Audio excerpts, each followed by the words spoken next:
Okay, we're on. Oh. Welcome to the Clutch Kick. You got it fixed. What? No, I Like didn't. side by side. No, I didn't get it fixed. Ah, No, I just so all I did was I just uninstalled the current version of Skype. No, I went back to the old one. and then every time I open it, it's going to update. So Yeah. So what I'm going to do is try and keep this version. Just Yeah. shameless plug. Then we can put it in the description. Maximum Driftcast is having similar issues because Skype keeps updating and they have to keep trying to find workarounds for how they do their video cutting Really? and stuff. Yeah. I thought because I always wondered how they did it because they can do multiple No. endpoint audio at the same time. I'm pretty Uh, sure. yeah. Because we've got one in the studio, plus the Skype call, plus I think a live cam from the other half of the studio. Yeah, see, I don't know. And then there's that guy. I mean, I haven't listened to Yeah. their stream names. Brian's supposed to be doing their techie stuff, and Yeah, then they've so got the guy in the audio studio. mixing and video mixing and Yeah. stuff. And then it seems like it's only like they have their own connection inside their Yeah, group, that's what I'm and then saying. yeah, and then they Yeah. manipulate, and then they have another connection to Yeah. So you need to yeah. you're the Asian one. You need to get good at that. But this is a step.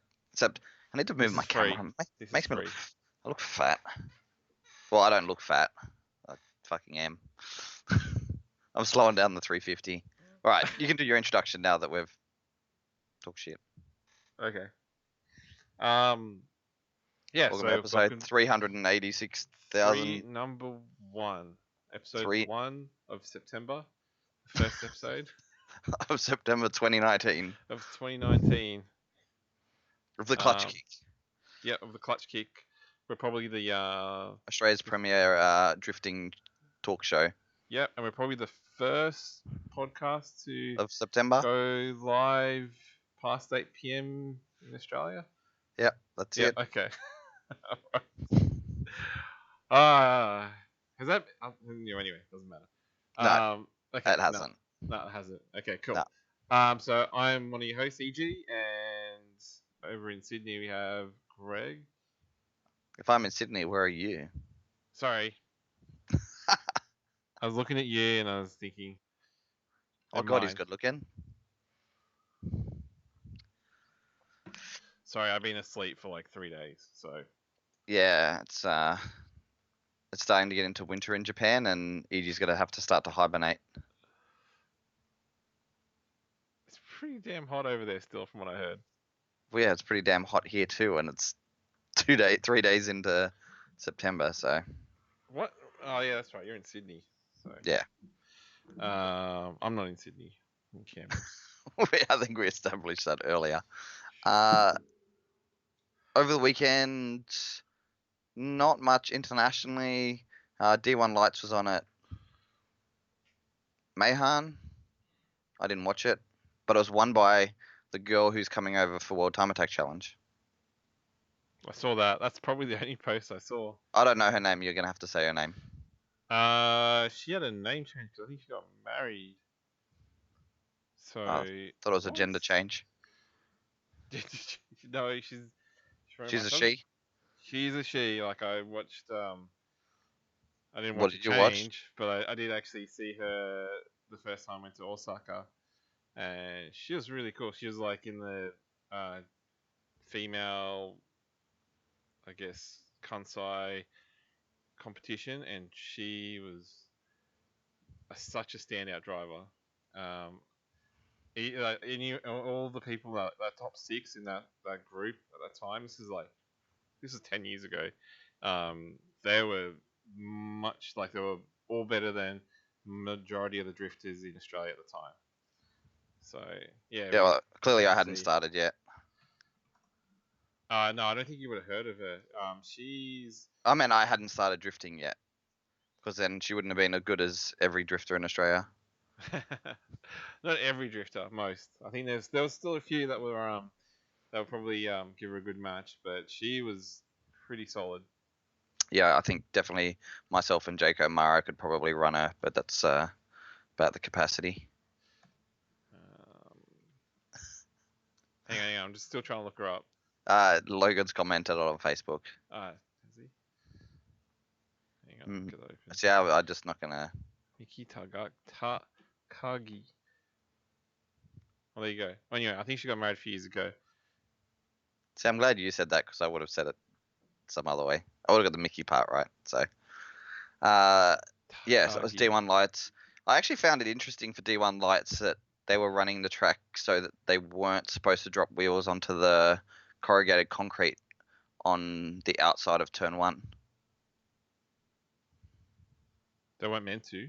Yep. So there was an outer zone that was painted on the track, and it stayed on the asphalt and didn't actually go over onto the. Most Yeah. things there, they're always running right out onto Yep. the Yeah, concrete. they went to the concrete. Yeah, where they got it them used to. to exist. Yeah. Yeah, so they got them to ride in a traditional, tight line there. Still an outside zone, but Where did you see Yeah. this? I was watching it on YouTube. Really? Oh, okay. Yeah. What was So, I doing? I don't know what I was doing. Hibernating. Probably. I didn't watch too much of it because I think I don't really sit there and watch too much of the qualifying stuff. It just gets too, a bit boring. Especially a track like Mayhan that you sort of see heaps showing up on Facebook, YouTube, Instagram. You can't really escape it, and because there's so many cool runs that come from there with people doing overtakes or crazy crashes or all-star event where every competitor's out there and there's like 50 cars just doing a massive train, and then you watch one car do that track and you're like, oh yeah, cool. I get what you mean. Like there is a lot of. Don't get me media wrong, if coming I from there. if I was sitting there watching the event in person, I'd probably be like, this is cool. Yeah. And I thought the driving was still good, but I'm not going to sit there all weekend and watch it. Yeah, I get what you mean. No. I think. Did I drop out? No. No. Okay, sorry. Just cut out for a moment. Yeah, I get what you mean, but I think if you've been there, then you'll have some appreciation for Oh, how yeah, of course. how wrong things could go at that track like that. Oh, yeah, 100% for sure. But drifting is sight, sound, and smell really. So when you're only getting the sight part of it, it starts to not as exciting as hearing them drive through it as full song and all that.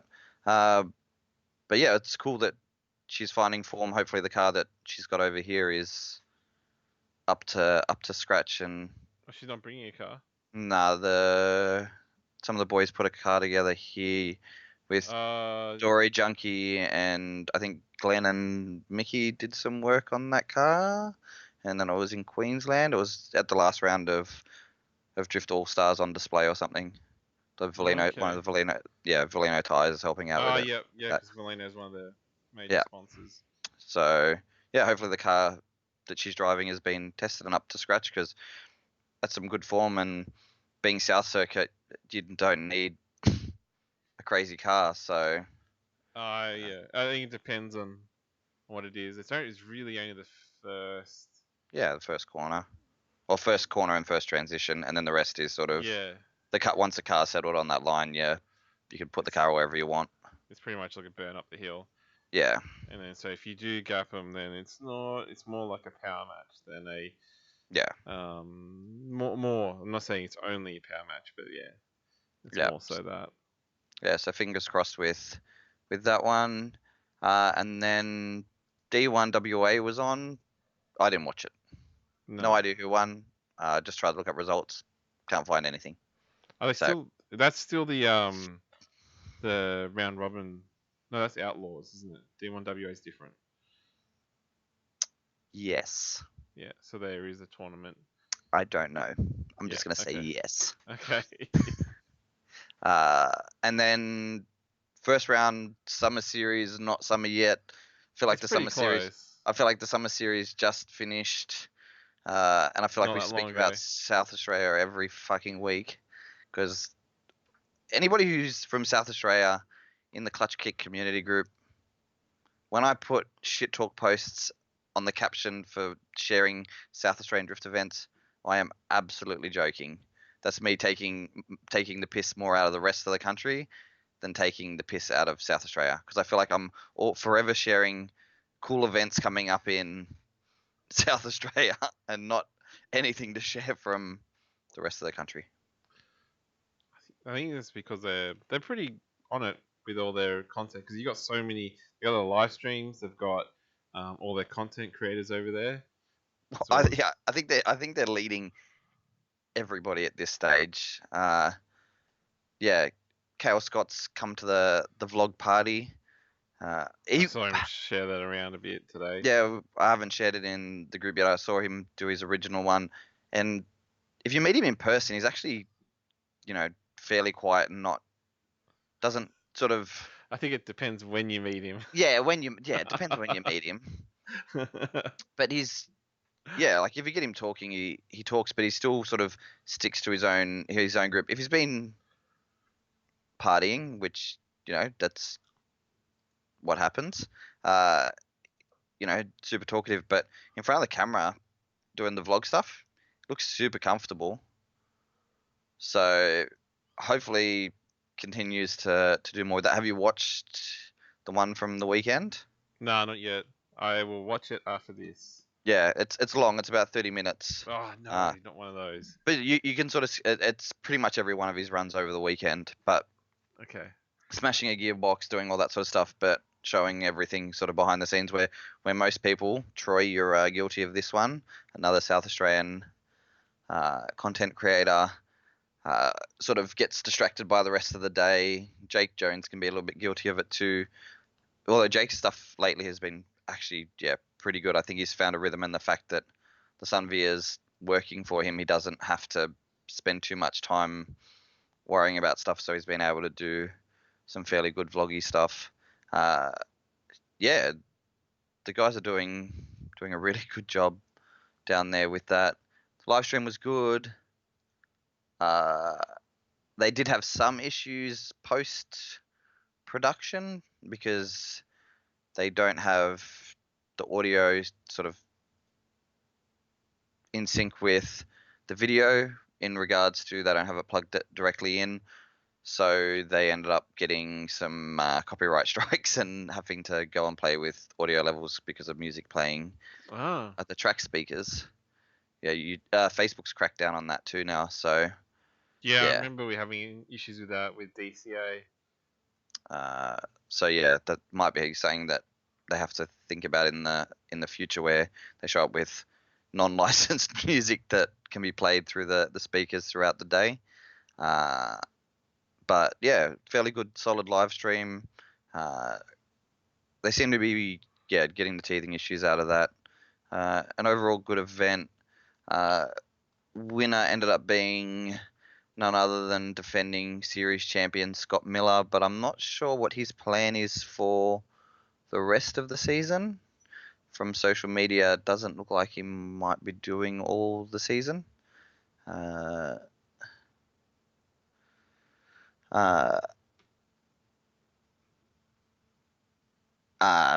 doesn't have a Spotify business account. Then you just run their ads through it. It's okay. Jake Jones came second. Jake did some funky stuff in the final. Looked good all day. I think he qualified through the battle qualification because they didn't have time to do the solo run stuff because they're only doing one day. Jake looks solid.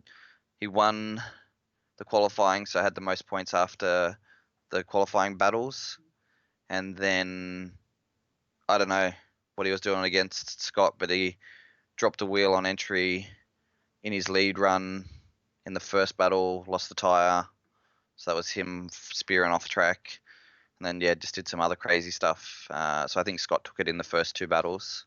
Okay. So I didn't have to go to a third battle like they've got the majority. The more I watch that system, the more I like it. The whole run the finals 3 times. Don't you have to win? Or just win by 2? Like you can't. Yeah, just, win. Oh yeah. So just win by 2.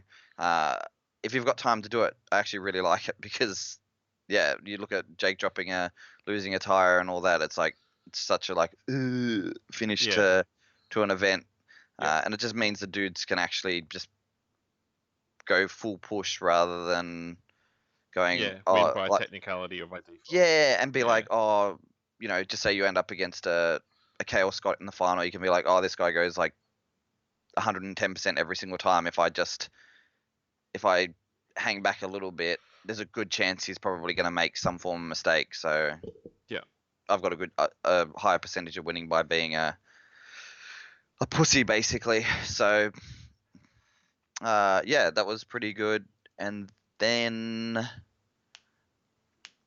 Troy Lipshinsky came third, which was really, really good. Nathan Greenhill ended up fourth in his, because we were talking about him last week, in his one of his 32 street car practice cars,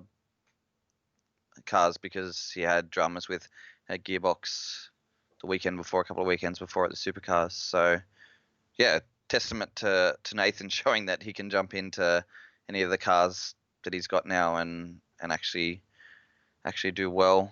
I think Dale Campaign did not drive this round. I think he had some car stuff, and I think he was helping out in the background for this round, which was good to see him lending a hand. But yeah, overall, I think I'm gonna say it. I think Drifting SA's current series is probably the premier series in Australia currently. Simple as that. You're just nodding and making it really awkward. To be honest, I haven't watched it. I don't know. Like everything coming from SA is, all I hear is good stuff, and then even the drivers are Good. yeah, Or like better than good. Yeah, I think. I don't know how else to describe them, but they probably could go to any other state and be very strong competitors. Well, they have been. Look, the highest Aussie that's not been a international pro driver at World Time Attack was a South Australian. Hang on, say that again. The only person to not go and represent and compete overseas.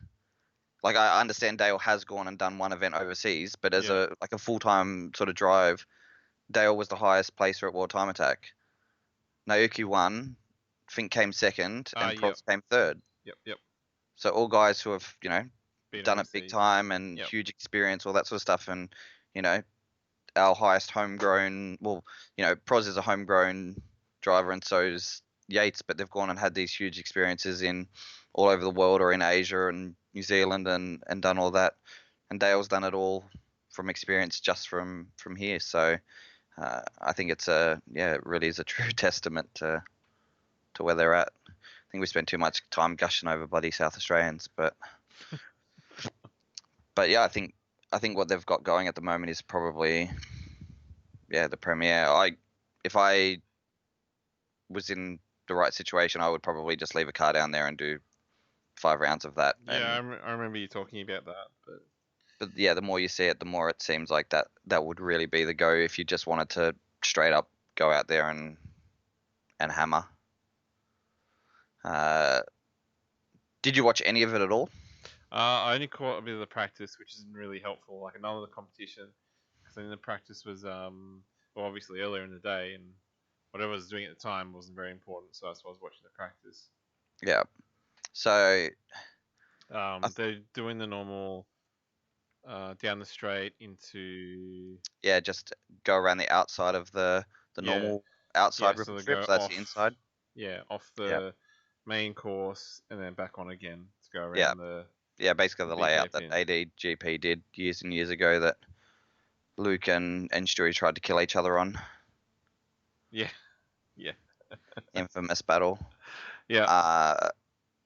But yeah, that track lends itself well to battles. I thought, and knowing if you were probably judging that series, I thought L2 probably shouldn't have had the massive run up, because I think it was making for some messier battles, because I was starting before the S's or partway through the S's and getting, having to hold lane, which meant the lead car had to do a wide line, and it sort of, they couldn't go through the S's as quickly. Gripped up and straight, But Yeah, I think that's more to do with I'm gonna say Stewie and trying to yeah, make push a like a guys. no, but like have a more natural sort of speed trap rather than a artificial one that's you put on the track. Oh no, I agree. But what I'm saying is for L2, I thought maybe it was for a lot of the runs. It seemed like maybe too much entry speed for to get close battles going because those guys Yeah, are still sort of feeling out.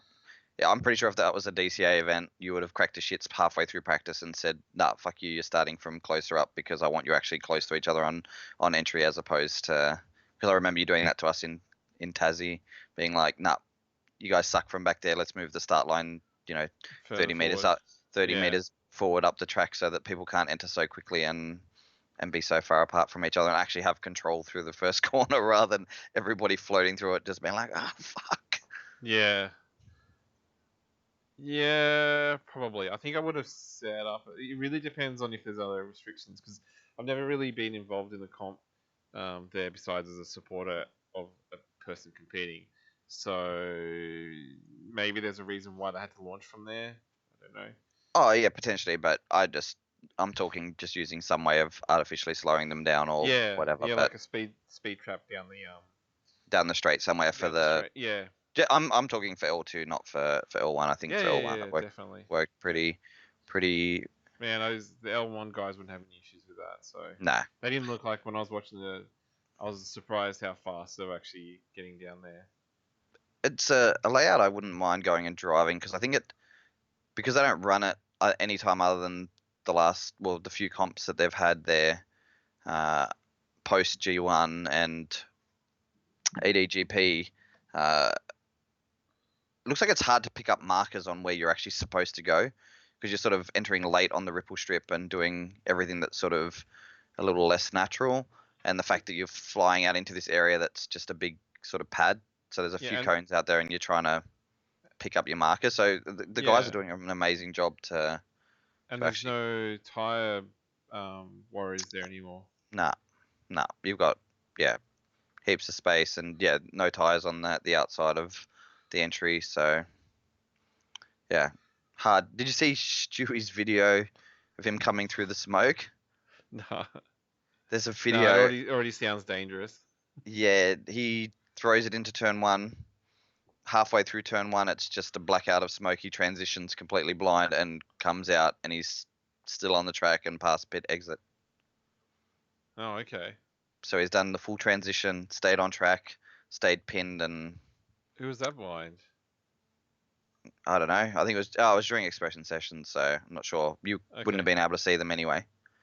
Oh, okay. Is that Yeah, I bad? think it was a solo run, and somebody had just been out before him. I think Yeah. it's partly his own smoke and also a car in front. So yeah, typical Stewie.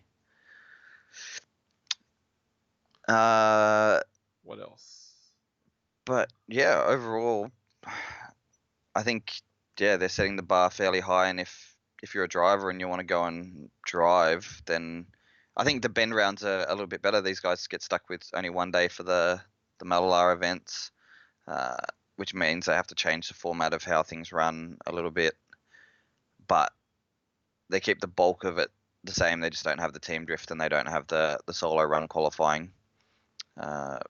But yeah, still qualifying battles to try and make it through, and it's your highest, the guys with the highest scores, as opposed to being like, oh, you won one, you lost one. It's sort Yeah. of, you might have lost your battle, but you scored 6 million points because you and the other guy were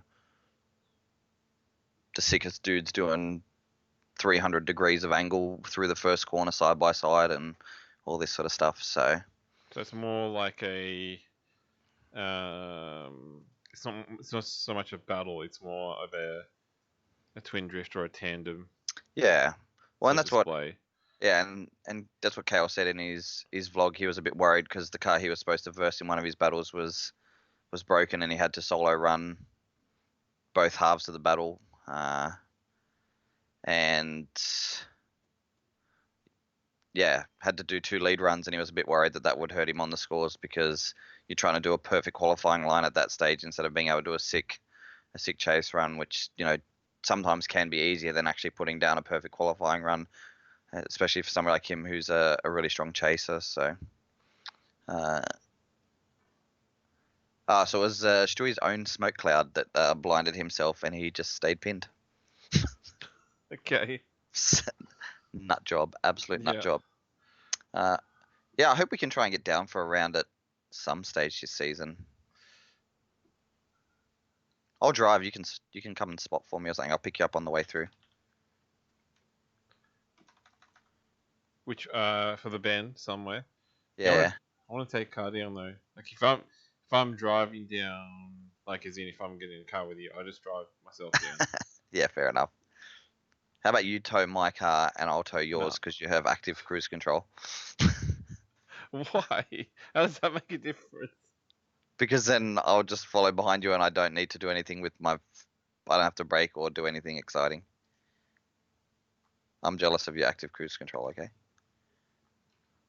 That doesn't even make sense. You still have to brake and accelerate and stuff. That's why I'm going to drive your car. Oh, you want to swap tow cars? Yeah. Right. Okay. Yeah. Nice. Yeah. Yeah. Maybe we should go to round 4. When's that? 28th to the 1st of March. 28th of Feb to the 1st of March. When's Easter next year? I don't know. When the Easter Bunny comes to your house, mate. It doesn't come here. It's because you ate it. I've been to Campsie. I know what that happens to rabbits. It's in April 12th. Yeah, it's not. Yeah, no, Yeah. nothing. Oh yeah, probably be able to make it. That's like 2 weeks after. All right, So- we'll see. I'm not sure the 350 Aim will for do that. all I'm not sure the 350 will do all that well, but I think you can get bulk laps anyway. So we'll see what Yeah, happens. especially if it's at the bend anyway, because I have so much track time for what everyone says. But yeah, hopefully the series starts to attract some bigger sponsors. got A few backers there. Yeah, they've got a few. They've got a few starting to back them. I'm not sure what their plan is. We should try and speak to Aussie, even though you tried to get him on, and but I know he keeps standing you up. So fuck him. Needs a race suit too. He does, yeah. Yeah. I'll send him a message again and see Yeah. if he's keen. Bloody club president standing out there with all dudes in race suits, and you've got your club president and your defending champion jeans and hoodies, and all the other dudes are looking all suited up and stuff. Come on, boys, pick up your game. So Maybe I won't That- call him then until he gets yeah. a race suit. I'll give Yeah. him an ultimatum. oh, he's got to come on the show. He's got to be in a race suit. Yeah. Yeah, I bet he would have one from Drift he Australia would. days. Yeah, that's what I was thinking. Yeah, he would Yeah. have one. And he's not even like his body He shape hasn't hasn't changed. changed at all. Yeah, he hasn't gotten fat like us. Yeah.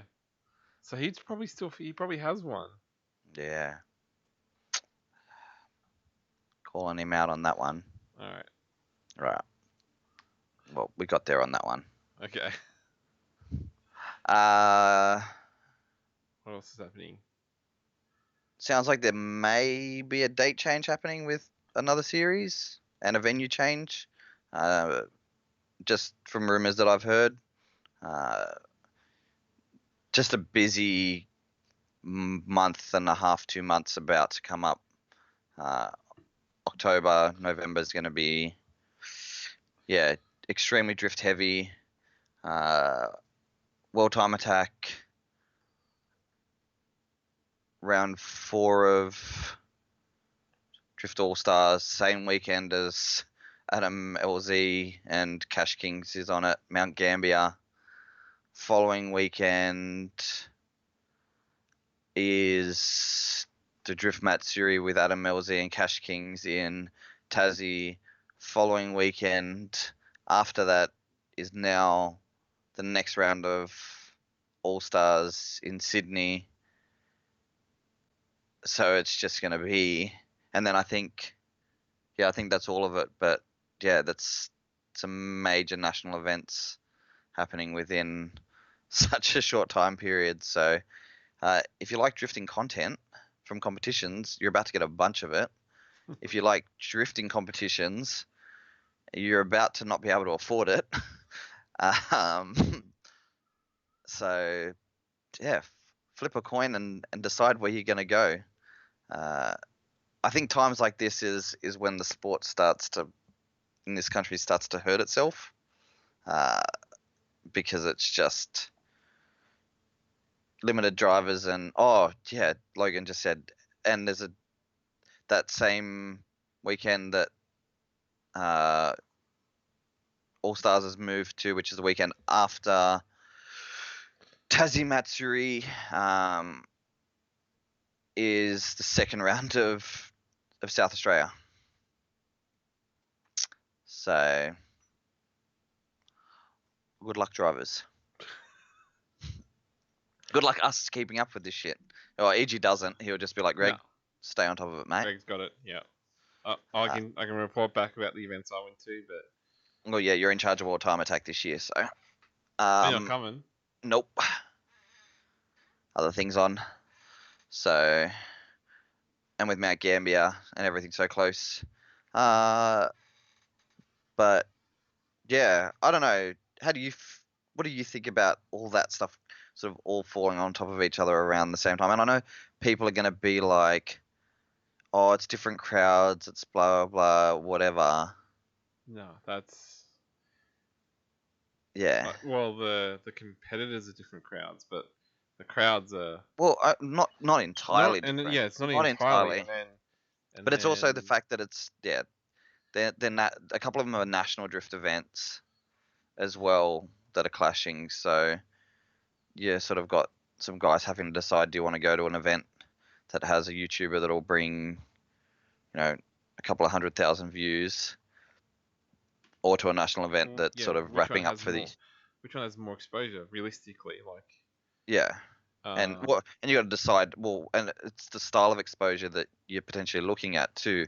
Are you looking at, an online live stream of an event, plus some TV time locally in Australia, or if you're some of those South Australian guys was trying to leverage themselves using your YouTubes and stuff like that, it's it's a no-brainer for them that they should be doing the event that will potentially drive more traffic on the platform that they're trying to use towards them. it would be, if that's what your goal is, then it'd be smart not to do that sort of event. Yeah. And even if you decide not to do the Cash Kings part of it, just to be at that event and just drive hard and the Make an potential impression. Yeah, because I think I'm going to be interested to follow the numbers with some of the views on videos and content that comes out of Mount Gambier this year, because the first year when there was all those accidents and write-offs and stuff like that, that stuff was viral for, I would say, a couple of years after the events. Even do you remember Josh? Yeah, Simpson's crab walk over the Wise Fab video? That's still getting shared. Yeah. So it's, but yeah, and that's a lot of the content now. Other than that, and I think Doyle doing similar things to that coming over the hill was all fairly viral. But since the track got a bit safer, it sort of dialed back a little bit. But with the fact that, you've got a several million sub YouTuber coming out, it'll be interesting to see crowd sizes and everything that follows with that. So yeah, some massive months coming up, and only a couple of weeks before World Time Attack, we get to go and hit the new track not the new track, but You've never been, have you? Have you been? No. Okay. But more than 6 cars get to hit the new layout at Marulan. So yeah, it's gonna be crazy busy. Yeah, it's gonna be hopefully a lot of people taking some videos. So yeah. Well, that's I don't know. I sort of look at it and start to think, when you're talking your pro level stuff like your World Time Attacks, guys wanting to run semis and do all that, you sort of start to think, how are they planning on using the platform to leverage themselves when they've got busier times like this coming up. It's you can really be at the forefront, and the fact that uh, it's actually kind of a good thing in some ways that things are so close together, because if you're somebody who wants to try and create content and do a whole bunch of stuff and get yourself known, it's a perfect sort of month to get yourself out there with exposure, because you'll be pumping proper content, not just like I rattle canned my side skirt and fixed it in the garage this week, but hey, I've done this track. Sorry, Solly, you're not allowed to come. So yeah, this is a one-sided discussion because you're busy replying to messages and won't have any idea of anything I've said.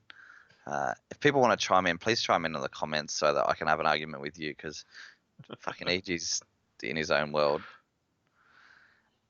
What do you think, EG?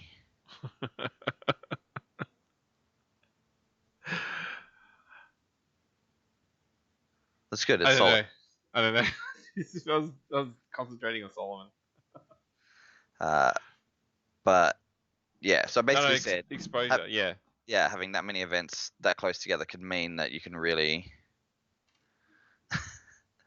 What do you think? You just think about the dollars. Me? Yeah, you're like, that's a lot of money just being like rained out.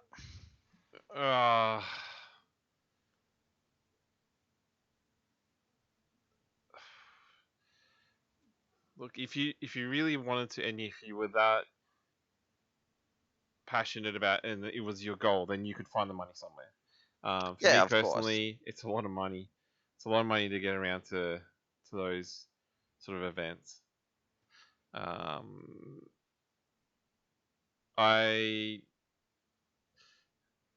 It would depend on each person's situation. So, but also being in Australia is a situation, and there's not that much money going around here. Yeah.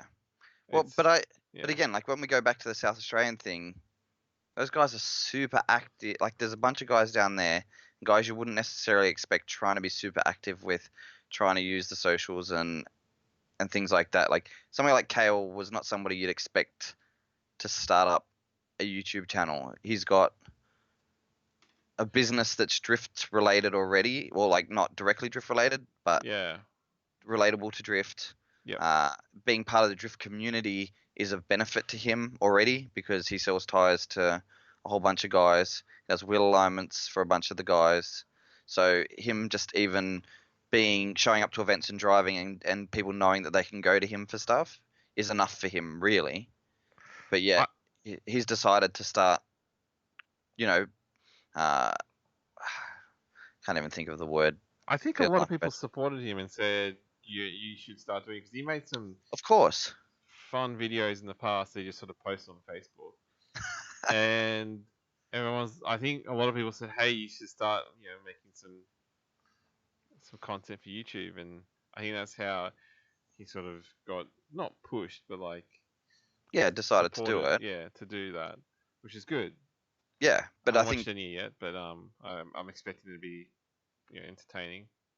Yeah, but if somebody like him is willing to jump in and do it, then it's low excuse for other people to jump in and do it if they're wanting to actually give it a go and not just be like, oh, I want to do it, but nobody's going to be all that interested or anything like that. So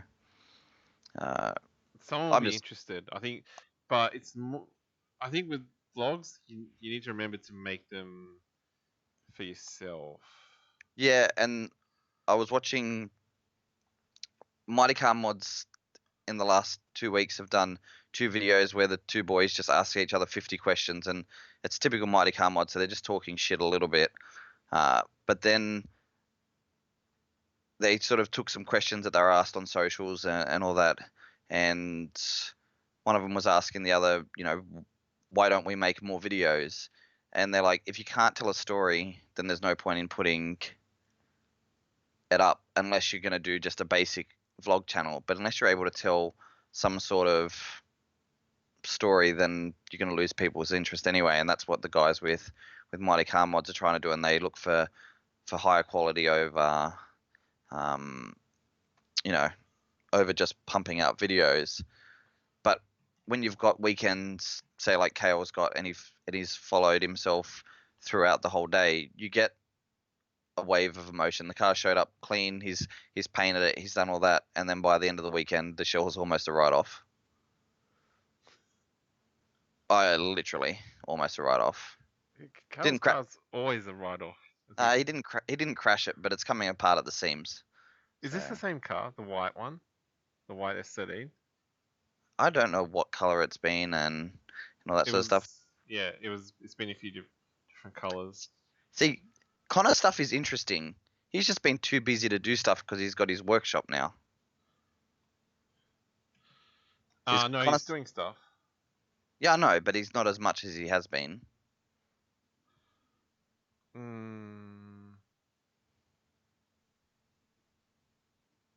don't know. I see him film. Well, I guess because I see him. You see him filming? Yeah. Yes. So I didn't say he's not. I didn't say he's not filming. Yeah. I said it's not coming out. Yeah. Why is it doing that? Okay. Yeah. Well. Yeah, he's done one video from Japan, and his last video before that was 3 months before. Yeah. Well, he's been in Japan for almost a month, and then he was busy. Then he had he had a funny medical condition for a week or two. That's weird. So you're just not a very nice person. Why would he want to be on your team? I don't know. You're just idea. But look, no. I'm saying that he's just because his penis retracted itself inside his gut. Like you're not supposed to tell people on the internet that shit. I didn't say that. You said. Sorry, my bad. I didn't think we were live. Yeah. Then we'll just cut out later. That's all right. Yep, we'll leave it. No, he's got a. I know he's got a lot of content. He's got to start putting it out. EG's got heaps of time, Connor. He could edit it for you. I don't have heaps of time. He's got heaps of time. He sleeps in all weekend and then stays up late at night, so heaps of time. But I watch a lot of YouTube. Oh yeah, going to Connor's comment. I think that's wrong. I don't think No. Typical EG, you're wrong. Well, pretty much. You're just wrong. If no one's interested, why they're watching? Yeah, exactly. So that's bullshit. Yeah, and he gets over 1,000 views on most of his videos. So what's he whinging about? And he's had one up for a day, and he's got 700 views. So, yeah, shut the fuck up. Been watching. You probably wouldn't know the person. Brian Deegan. He used to ride freestyle motocross. Was in Crusty Demons. Went and did rallycross. And I've he's heard got of this guy. Yeah, he was. I don't know his name, but yeah. He was with Rockstar Energy originally. He's got 3 kids, and I just stumbled across their YouTube channel the other day. I don't know how I ended up finding it, but his daughter's just turned 17 and he's racing one of the feeder series for NASCAR. His boys are riding dirt bikes and doing all that sort of stuff. I know you're a big NASCAR fan. Hey, it's an interesting sport. The racing not so much, but the rest of it is. Yeah. And the quality of their videos is just so, and I guess it's because they're doing interesting stuff. Like it interests me because it's not something I can't go out to a racetrack and live NASCAR here or see, the massive US style events like they get there. It would be like an American watching supercar content or Japanese drift footage where you're like, oh, I can't necessarily experience that same thing at home, so I can live it through vicariously. Yeah. Yeah. And so it's not so much interesting. It's interesting to you. Yeah. Well, yeah, but that's the sort of stuff, and I think that's what most people forget when they're posting that sort of content, especially somewhere like Connor who's doing something that even people who drift aren't doing. It is interesting. Like you watch it and you're like, oh, like that's cool, but I would go out and do it myself. Don't have the space, don't have the funds, don't have the interest, don't have whatever, and you get to enjoy it from that side. So been watching these, like going back and watching some of the Deegan's uh, videos, and it's just interesting to see it. And again, because they're doing so much competition, it's the wave of emotions that come with the competition, and I think that's where most people want to vlog and do their practice days and things like that, and it's just the same thing over and over again. You don't get the real wave of emotions from people unless they're blowing up motors and doing all that sort of stuff. But a competition, you see genuine emotion. And again, back to Chaos from the weekend, once he smashed a gearbox and then got himself knocked out in top 8, he went out and drove angry and hurt the car. But you see it, and he videoed all of it. So when you say emotion though, but you can get emotions on practice days. Yeah, but not in the same way though. You can't. Yeah, you can't tell me you get as you can't tell me you get as emotional on a practice day as when you've done like G1. Oh, it depends. Like if I can get sometimes I feel like if I can get my car to a practice day and actually get the slide, that's such a big achievement at that time, because they're like, holy shit, this like took 4 weeks to get to this point, and I'm so happy that the car's driving on the track.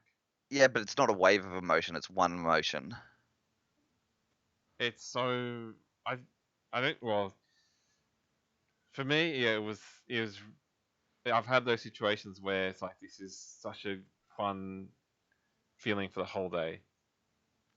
Yeah, of course, but there's but like sometimes I don't even competition. You want complication and stuff like that. It's the fact, like, yeah, but that's like a good a good movie or a good TV show is based around a complication, not around I had the perfect day.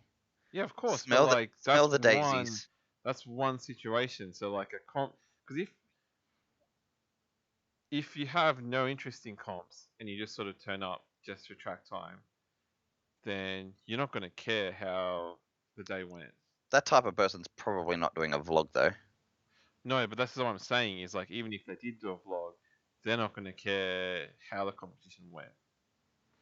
Yeah, but I would imagine that type of person, I'm going to do a dismissive EG here and be like, I doubt that sort of person's probably going to do a vlog, because at that stage if you're going to be doing the vlog, you're looking to be able to show your viewers that you've done good, or that you've done something, rather than looking like.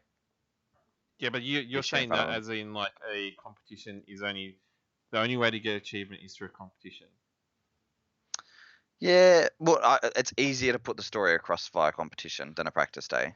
Yeah, but then you can still make the achievement of course. getting to the practice day. So that can be just as significant as a competition. Oh, results. Yeah. Provided you actually show. Yeah. The complication. Yeah, but so getting back to that Crusty Demons. Yeah. Video.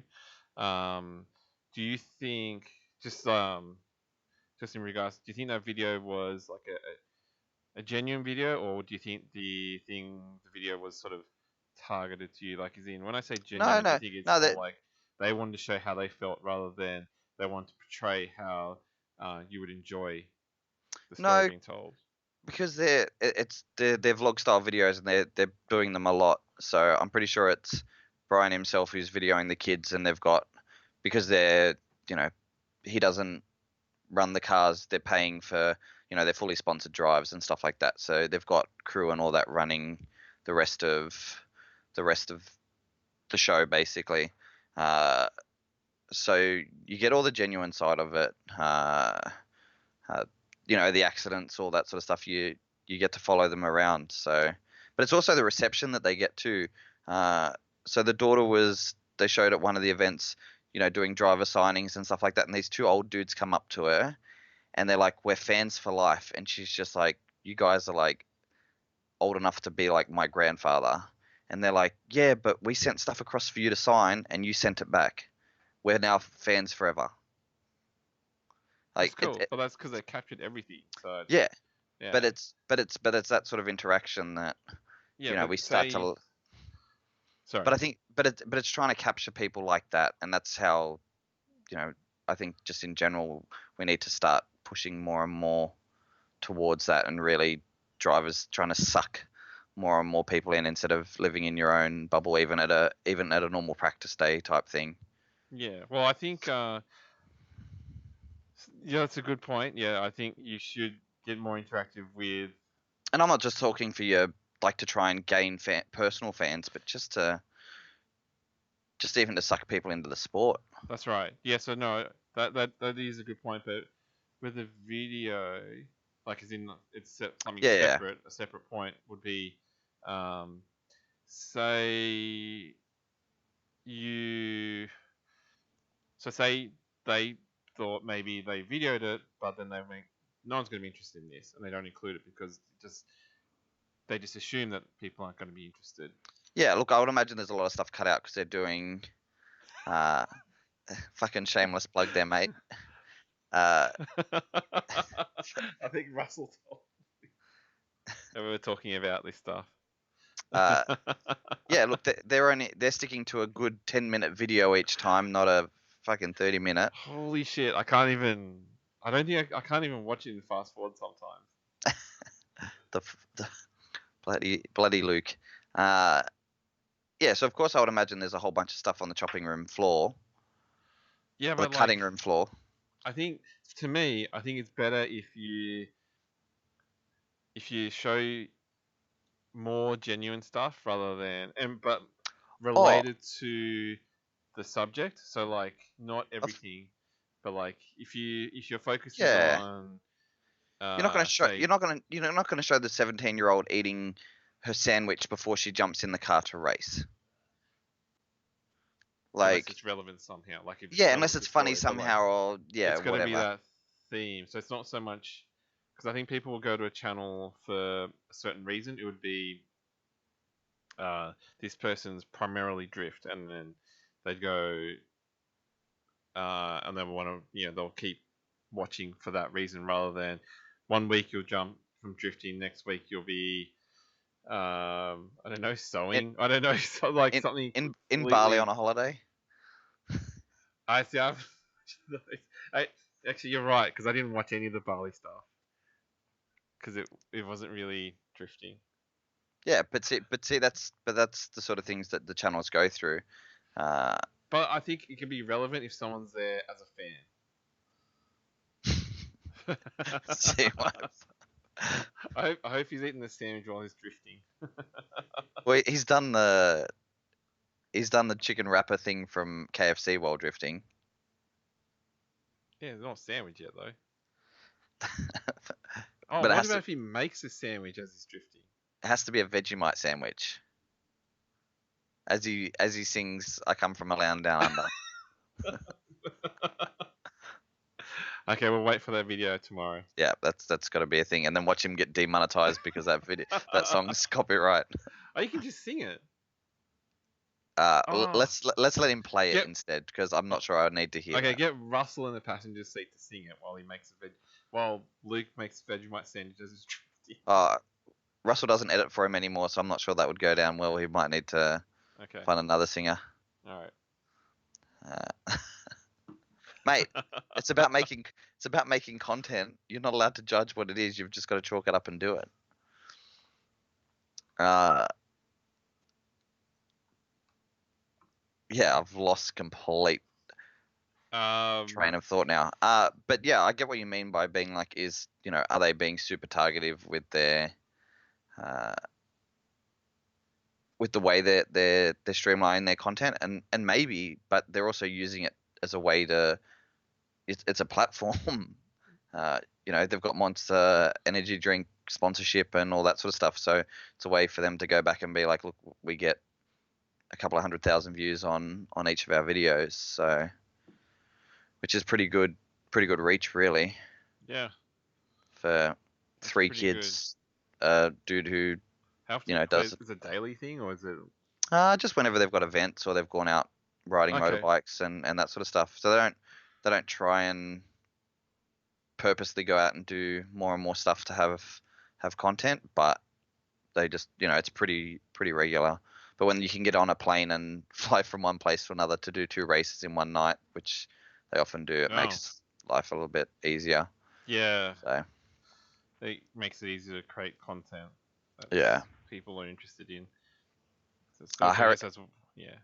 Harry wants a white tuna with no crust made, which is Harry wasn't even born when that movie came out. I don't think. Really? No, it would have just been. He would have been pretty young though. He's pretty young, isn't he? Yeah, it's scary how old that movie is. So 2002, 2001.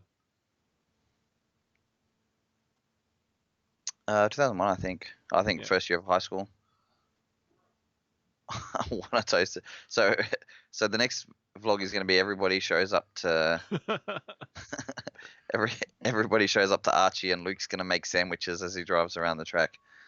Oh, Luke's breaking the bank, mate. He made $180 last month off YouTube. Jesus. And he's going to get a new Supra. It's good. You can buy one of those. Probably the first couple to be written off. So, but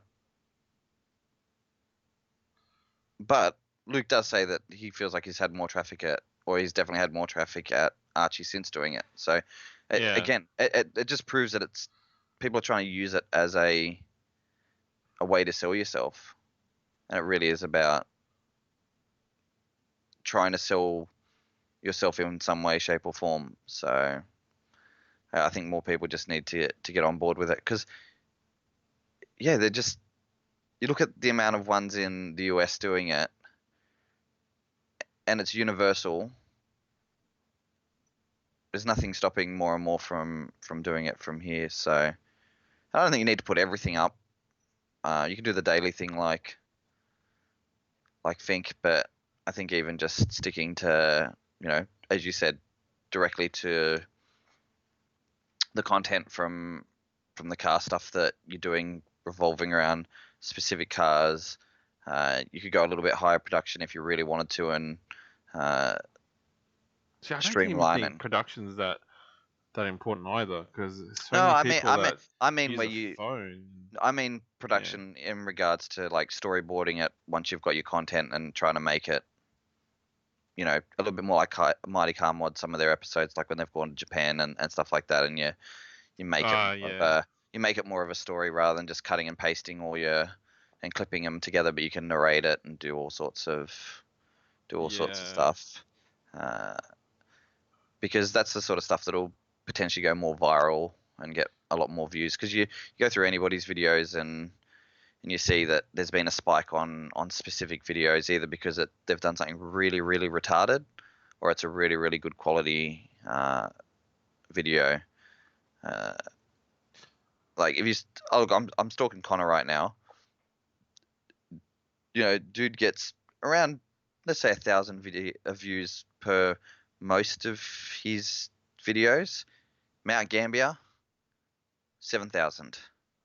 Making a front lip, where was that one? Was like 6,000. But then him making a race car AC, 450. So you sort of see that fluctuation of the ones that people are like, all right, let's, how to front wheel drive drift, 110,000 views. So it really is just a matter of doing the stuff that you enjoy, say like Connor's doing, and some of the ones that you do will pique interest. So just keep creating content until you figure out the formula. Harry, who doesn't like watching every American YouTuber get an iced coffee from Starbucks in the morning? Who doesn't like who doesn't like watching every Aussie Queensland daily vlogger drifter get coffee from Zarafas every day?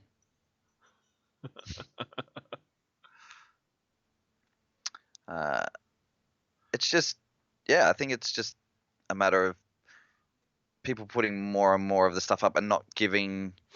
Just do something different anyway. Yeah, keep going. Sorry. I think it's just a matter of more and more people just putting the content up there and actually getting it out there. I know I got super lazy with mine. Oh, there's so many videos I asked you to make, and haven't made any. I know. I just got lazy. I wasn't planning on using it to try and sell myself, so I didn't care. Yeah, but I was interested. Like, I wanted to know Yeah, about why you bought that car and what was your yeah. thought process and I, what's so I, good I'm. about it. And he just I, didn't like, no, no one's going to be interested. I said, no, no, it wasn't everyone will about be. nobody being interested. I just That's what couldn't you be said. bothered. No, I said I couldn't be bothered wasting my time doing it. But I'm thinking about potentially jumping back in and doing some more of it again. Uh, Kale's ones that inspired me for some Yeah, reason. Yeah, I don't I gotta know watch it. why. I'm gonna watch it after No, the show. it wasn't even. He hasn't done anything crazy, He but said just it's like 30 minutes is freaking long. yeah, you can fast forward with most. I was sharpening stuff during that time, so I have wireless headphones on and have it on in the background. So, uh, but yeah, what are you sharing, Harry? Oh, Harry's mate. Your last video is from 2 months ago. Start doing more. Uh, Use it for more views. You just need to uh, take a photo and then put it as the thumbnail. that's the thumbnail. Yeah, that's it. What is Luke talking about? He had a really good titty bounce video when he cut the springs on his V35. And I commented that on YouTube too, so that was money right there. You know what else is I've noticed is good YouTube wise if you can't get into the vlogs is how to. Oh, yeah. Well, they say How it's one. to goes absolutely crazy. So if you do how to blah blah blah, then that goes Well, um, that's uh the it's the biggest search engine behind Google when it comes to instruction. instructions. Yeah. Uh, and yeah, when you look up how do I, push my YouTube channel or whatever, that's one of the biggest things is use it as a help thing, and that's how people sort of land on that sort of stuff. One of the other ones that I watch is that I fell on was a couple of 4Drive guys from here, and they're full time doing content creating. They're actually this is the first year at the 4Drive camping and whatever out uh, at the drag strip this weekend that they've actually got a content creator stage where they've got there's a good handful of Aussie guys now making 4Drive videos, and they're doing like 40, 50-minute long, even longer than that, videos of their big trips. But you sit and watch it like you're watching like a small movie almost. So You're not talking about forward drive action, are you? 4Drive Action's one. Because Uh, they made DVDs. They're like a magazine. yeah, they used to be, yeah, but Yeah. then they changed over. A couple of those do individual ones as well. Yeah. But their style is completely different to your daily vlogs and your things like your daily Yeah. driven exotics and things like that. Where they're super vloggy. These guys are sort of vlogging it, but because it's a start to finish forward driving adventure, they're telling a story the whole way. Yeah, They're that's driving right. they're driving a whole track or whatever. So again, it's Yeah. that. I Um, think they've planned it out a bit though. It's yeah, it of kind of course. it makes that processes easier, kind of. Yeah, because well, it's like doing a vlogging yourself or capturing a whole competition weekend. You've got, this is what we're here to achieve. Um, this is how we're going to try and pan it out. What happens in between, we're going to capture. Yeah. So, But I did notice there's a lot of but I think forward driving just has a larger audience in Australia anyway, yeah, rather than drifting. So much bigger in Australia, but it's also an easier way to drive traffic to your channel too, because you can do a how to install this, how to install that. Outside of that, what do I need to take with me? Uh, if some drift people started doing videos like that, how do I prepare myself for my first track day?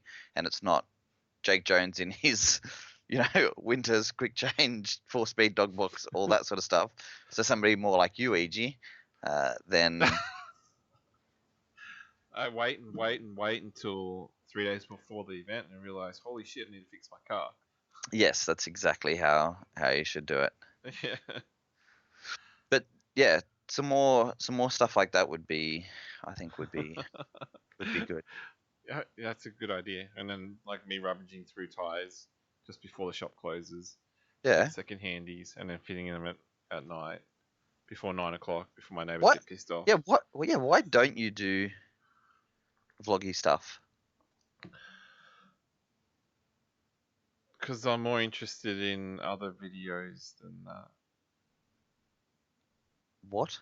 I don't like making those videos. I enjoy making the videos that I do make now. But I told you that I couldn't be bothered making videos, yet you demand from me that I have yeah, to but make I videos. still make videos. Like I'm making a video at the moment. Yeah. But Not is there like now, but like I have Premiere open with stuff going on. is there a story? Kind of, but I'm just gonna cut it down now. I'm just gonna post it as it is because I'm. But yeah, I just don't. Maybe one day. What do you mean one day?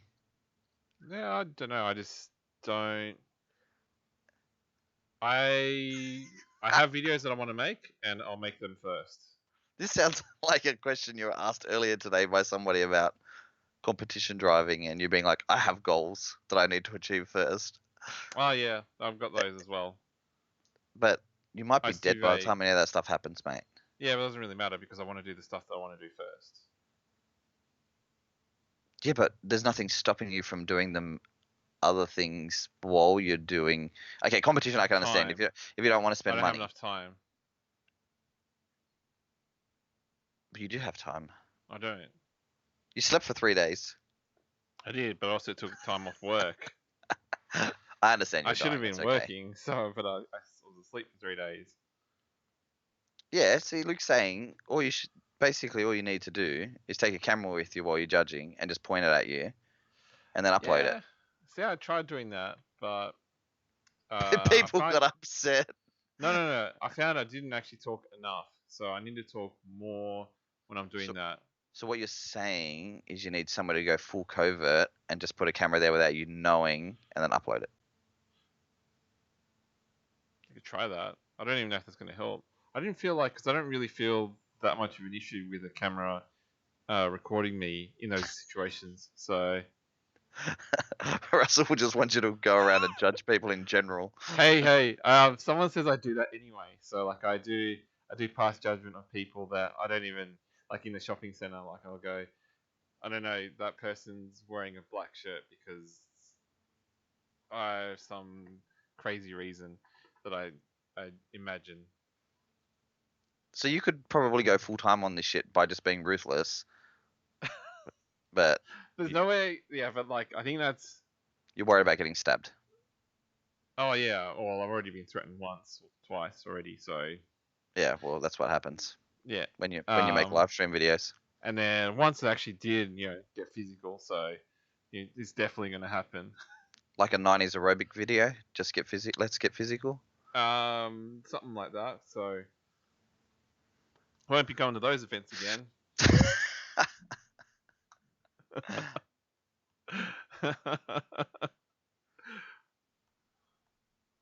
So do you genuinely not have enough time, or you just can't be asked? No, I genuinely don't have enough time.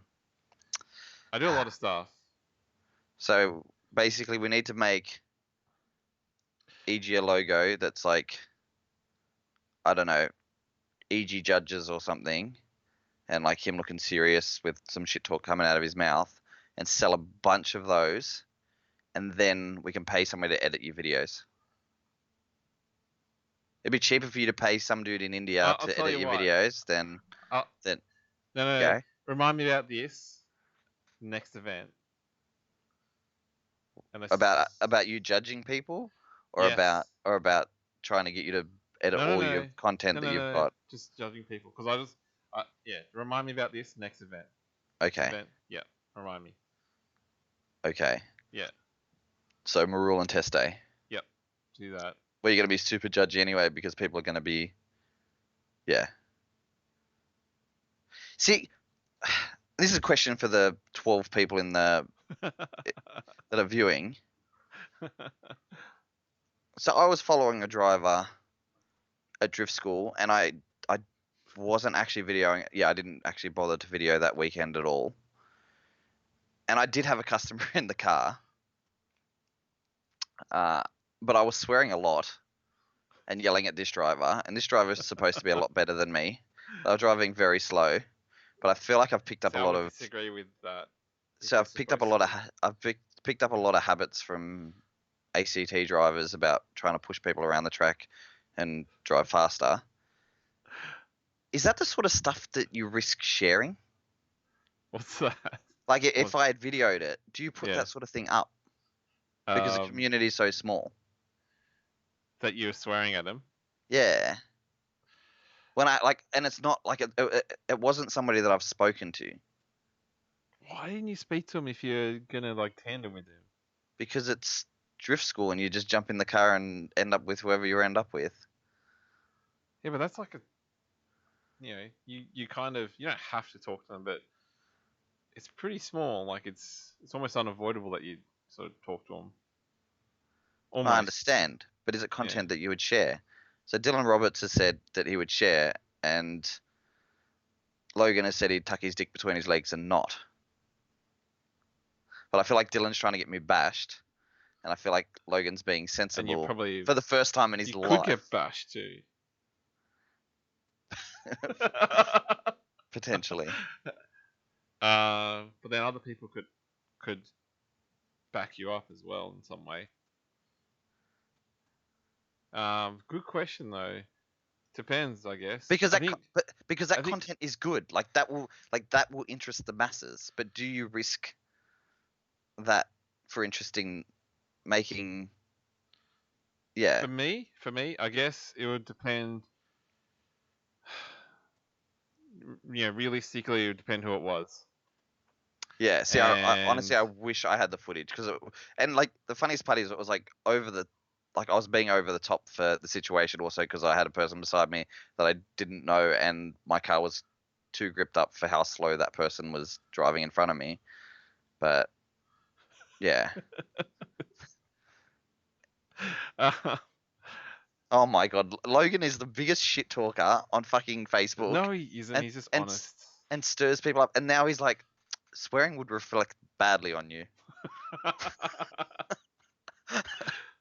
Where I've been sitting here for an hour talking shit anyway.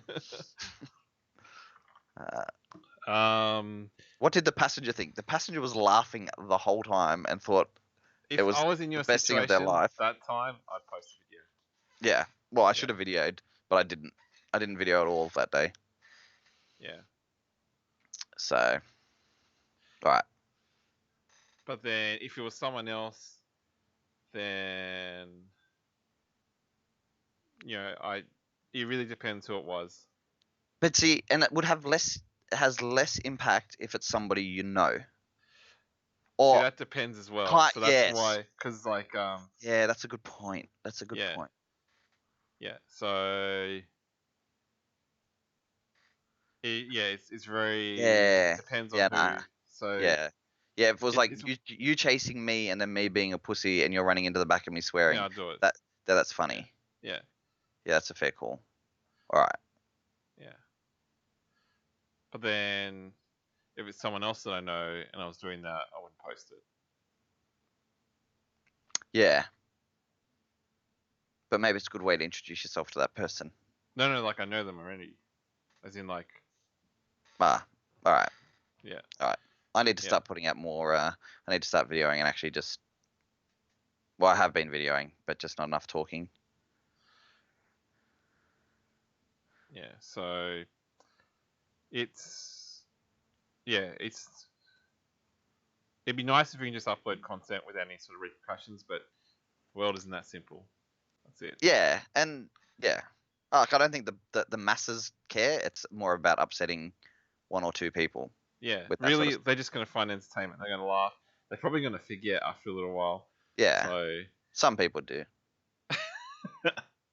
Others seem to hold on to these things. yeah. Okay. Yeah, Post I'm with cousin Jake here. It's post first and think about consequences later.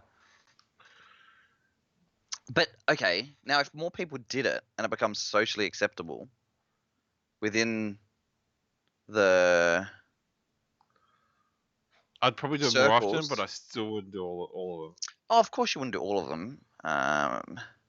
But yeah. Nah, see, I've gone after Chop before. I've made plenty of comments. You've just got to be, if it's somebody that you know is like easily triggered, then you've just got to actually be friends with them. Yes, Luke, we have spoken about Gambier a little bit in that very busy month of drift events. We'll probably try and grab you a little bit closer to the event. Build some hype again. But yeah, I just think it's the social media side of things is just because there is just such a there's so much competition for putting it out there, and I think it's sort of, you've got to be, the more I look at it, you've got to try and occupy as big a space on a dartboard as you can and just hope that the dart hits you when people start clicking on stuff. But the reality is most Aussies currently are occupying like a dartboard on a dartboard the size of the planet, like less than a pinhole. Yeah, well, that's all to do with money. Like Yeah, YouTube of course. doesn't Yeah, generate money from Australia unless you make but unless you uh, actually, but unless you com- put it out con- there, then I think part of the content algorithm out. Yeah, but content is out there is still easier to find than content that doesn't exist, like that's on your hard drive. that's true, but like you need to market it to It's not- you need to market it to if that's what you're looking for. I think you need to market to one of the larger markets like America or Japan, yeah. and that's Oh, it. And yeah, of that's course. I really wouldn't aim it towards anything else if that's what if you want like a huge sort of thing. Oh, it's not about, not particularly about aiming it anywhere, but just No, putting it out there. I think even putting it out there, you're gonna be. But aiming it, you're talking about a marketing degree. Like you have to be like super savvy with that shit. And we've spoken But about that's that how YouTube previously is. about. YouTube's like crazy, No, I and you just understand get that. lucky. And it's like some people get lucky and they fall into it, and then they get guided from there. They get all this support, and then like their solo sort of thing turns out to be like something huge after a while. This is um, just like in general, like not drift specific stuff. So Yeah, but I look at. Yeah, I agree with Jake on that one. Benny's Customs has gotten pretty big pretty quickly. I think they've put a little bit of money behind getting it advertised, and the fact that it's off the back of him being involved with, you know, other series like Skid Factory guys and Mighty Car Mods, and they've used that as leverage. But I sort of, even looking at the funky stuff going on in Ireland at the moment, if those guys were putting out more content themselves, would that series be more sustainable? hang on, say that again. I said, if with all the funky stuff going on with IDC and Drift Games at the moment, if the drivers over there were putting it, because how much vloggy stuff have you seen from Irish drifters? Only the Shanahans. Who have started this year. Yeah. And they're not even doing IDC. They are. They've been doing it. Yeah. Okay. All right. But their content's a little bit behind and stuff. But it's that self-marketing side, like that the US guys have been doing really, really well. That, from all levels, that have made it more sustainable, and even some of the European guys are doing more of it than, like, the mainland European guys are doing more of it than that. So maybe it's, really is. I think it's way more complicated than just like a simple answer for YouTube. Oh no, but I'm just talking about, like, to make this shit sustainable, you have to sell yourself. I think at the moment you need to sell the sport.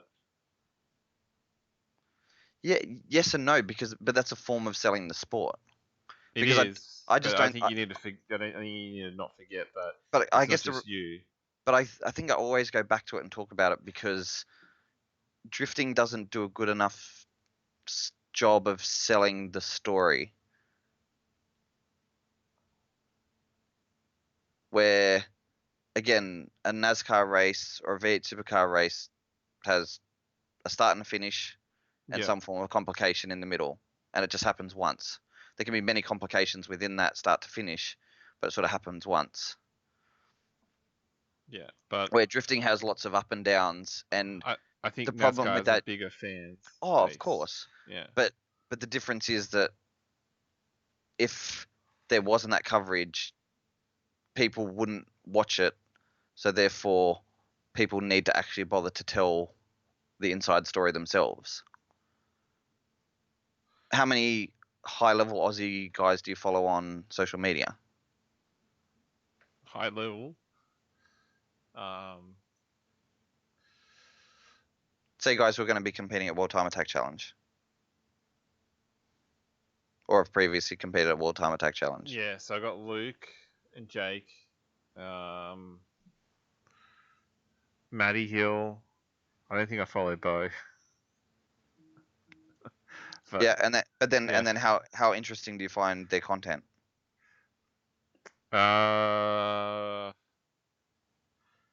Probably roughly the same. That's not like, I mean, on a scale. On a scale, like compared to, geez, I'd watch a few other things before I watch their content. Yeah, and that's a problem. So, I don't mean it's a problem that, I don't mean you're the problem. I mean that the content that's coming out is the problem. If but they're for me expecting, specifically, it's more the length of the video sometimes. Like I lean oh, way too no, towards but I mean, even like I Matty guess you're Hills. old. Yeah, I guess you're old and only just started doing the Instagram thing. But even but even like your Instagram content and all that sort of stuff, you know, your Matt Fields and guys like that are just on it all the time, and that's why they're in the positions that they have been, where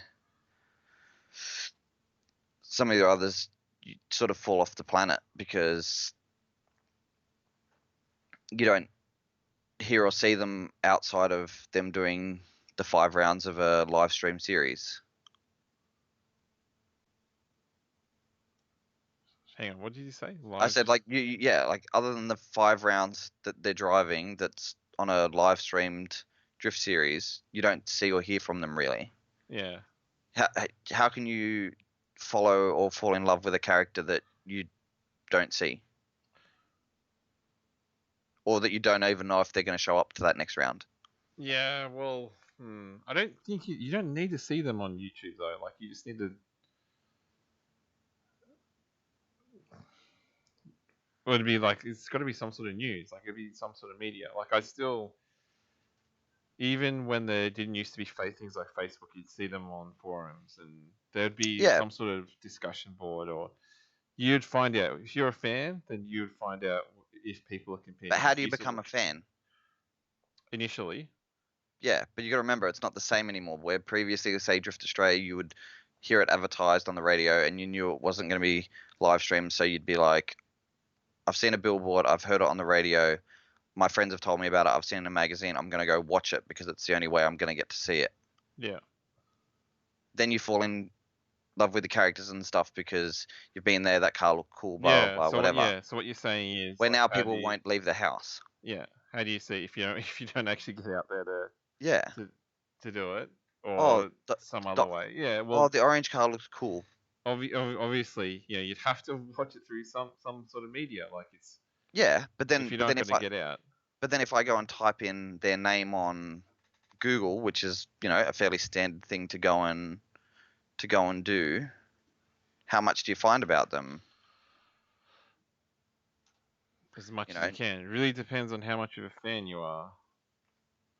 It depends on how much they've put out as well, though. Yeah, you'd be surprised. Like, it really depends on how much of a fan you are, how far you would dig. So, if it's drifting related, and I was that interested, I'd probably find out a fair bit. No, I understand that, but that content has to be out there for you to be able to find. and it depends on how long the person's been around. Yeah, that's right. Yeah, so somebody like Luke, and no, Luke, that's not how I fell in love with your mate. I followed the whole series, so trust me, you weren't at the top of the list originally. Really? Through Yeah, Drift Australia. yeah. I don't remember who. Luke was driving the best the whole time. Like I remember seeing the first time Yeah, but you got to in remember, 2007. He yeah, but you was got to remember, I was green freaking as hell. I insane. was like, that car looks cool and I stuff don't like think that. anyone linked the track better than he did. The whole time I went to every round at 2008. Oh, the comments today are priceless. If you're listening to this and ripping it off YouTube, which we know if you do, Luke's just saying that there's more to life than Drift EG, like Scooters in Bali, so he's shamelessly plugging his own. So if I say I Google search somebody like Brad Tui, who's been around sort of Oh, a he's while, another person who's good at marketing himself. yeah, but doesn't put out much content. No, but he still has a lot of like articles around. Yeah, but he's also in a niche where he lives. He is, but he's got like all of his biking stuff and everything else. Like he has a lot of content out there. Uh, nah, I wasn't actually a Yates fan. I was a Eugene Aronson fan, actually. Really, Yeah, he was cool. yeah. And I saw him World Time Attack once, and then he sort of went down a little bit because he was. Well, I thought more of him until that point. oh, as a driver or as a person? As a driver. Because yeah, so the reason he was one I really liked was because he came down for that one of the years for the New South Wales series. I think the year that Steve won the New South Wales series, I think he came down for Eugene was coming down for a few. The Toyo New South Wales thing in Yeah, 2008. Yeah, I yeah, remember that. he came down for a few rounds of that, and walking around the pits, he sort of stopped to have a really good chat and let me sit in the car and do all that sort of stuff. And at the time, I think I was like 16 and all Oh, that. really? You were there? I was there. Yeah, I know. Uh, How come you not sit in my car? car's a piece of shit. I've still got my car. But also, like for somebody like him, the cool thing about him was, the fact that there was DVDs and all that coming out with cool content. So he had like the whole like Kazakhstani drifter like being a Yeah, dickhead yeah, I thing remember that. going. Even like guys like Chris Easton and stuff like that had those quirky Yeah, personality stuff going. But Black and Pearl. yeah, and that's the thing. They had the advantage of the DVDs coming with magazines and all that were helping that sort of content be created. But none of that happens now because everybody pissed off Hawkins. Yeah, they did. Like, there's the perfect dude there to be doing this shit still, but everybody shit on him. Yeah, but then I Like, guess the like biggest Luke thing with DCA. the biggest thing is the biggest thing was money with like Hawkins is a business person. Drifters don't make Yeah, as much money. no, I know. Yeah, I know. So Yeah, I was actually looking for that video the other day, Luke, where Eugene rips off Yates's rear bar and then Yates hits him in the pits. that was Eastern Creek, wasn't it? 2006. Yeah, it was good. Good quality. I think you guys 2007. won. I think you 2007, guys. wasn't it? Oh, maybe 2007. Is that the year that you guys won Team Drift? Uh, no, I don't think you're part of that group. No, you weren't. No, no, no. I That wasn't was drifting that then. was that was Steve, Sam Pass, and somebody else. I think Faint Motion won, or Federal Express, or one of those groups won Team Drift. So, oh, I think he did both. Yeah, as Luke said, he did both. Uh, but yeah, but see, that drama was being caught back then. Where have you seen anything come out from the drama at All Stars the other week? I wouldn't even look. Yeah, but it should be sort of showing up in your face. Like that's the way social media stuff works here. Like if one of your friends has shared it and it's related to somewhere that's tagged that then that should be the first thing that you see, or about the Amazon burning. But The Amazon's burning? yeah, something like that. Okay. So who's a current drifter here? Uh, Oh, nah. Who should we do? Who should we do?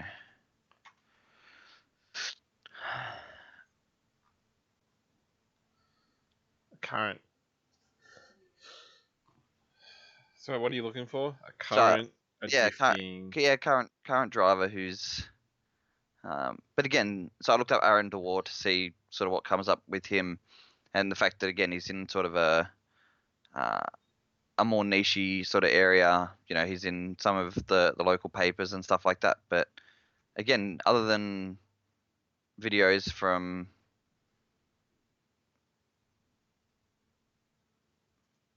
a little bit from World Time Attack and the live stream videos, there's not the sort of things that you used to get from Option DVD in Japan, Motive DVD here, Drifters Unleashed, all that sort of stuff. And I think it's missing a little bit.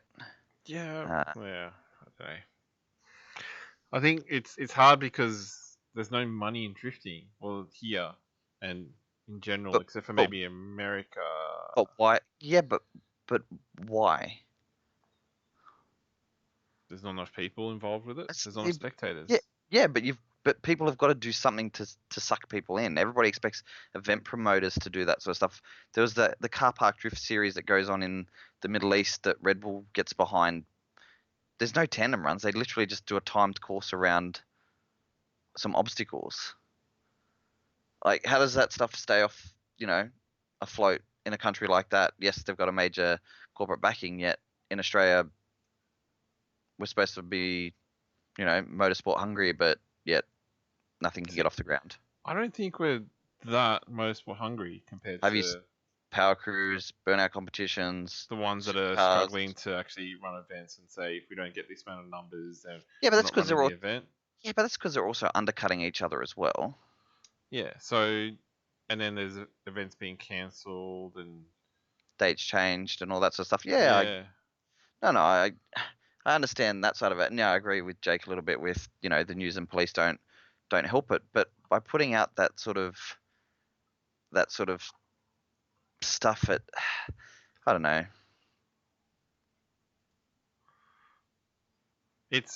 I think there's so much negativity. Like even Yeah, but like you're car sellers can't advertise a car going fast because they think I it's understand. Yeah, tuning. but views are still more important than anything else to anybody advertising. So even if it's something that's not necessarily uh, Well, above yeah, okay. board of what they want. Well, here's an example. Like when what's the guy's name? The guy that does all the gymkhanas. Yeah, Ken Block. Ken Block. No, Like when he tried to come here, I that was know. like The massive police. promotion for Australia, and then it got it didn't get pushed through. Yeah, I understand that, and that was the cops who shut that down. New South Wales police suck. Simple as that. Yeah, but still, like the government's essentially in charge. So but they've given that power to. I'm sure if they call They around did. the right people, then they'll get that pushed through. They'll get whatever they want pushed through. Yeah, I don't know. New South Wales are a bit funky with some of that shit. You're saying that you can't sort of call up someone and But if you had someone at a certain status, you can't get that pushed through. all right. Well, here's another example of some shitty YouTube stuff. Have you ever heard of the guy Mr. Beast? No, I don't think so. Well, type it into your computer now, into your Mr. YouTube Beast. now. Are you sure it's actually going to come up with something? Yes. Okay. It's one word, Mr. Beast. One. This guy was like one of the original YouTube, like was super young when he started, and he just does retarded viral videos now. And he just like he'll go and go and buy a Lamborghini and then just drive it around. 24 million subscribers. Yes. Wow. Okay. But do you know what he still has in every video that he plugs? Merchandise. He says how does he fund the videos? Through merchandise. Yeah.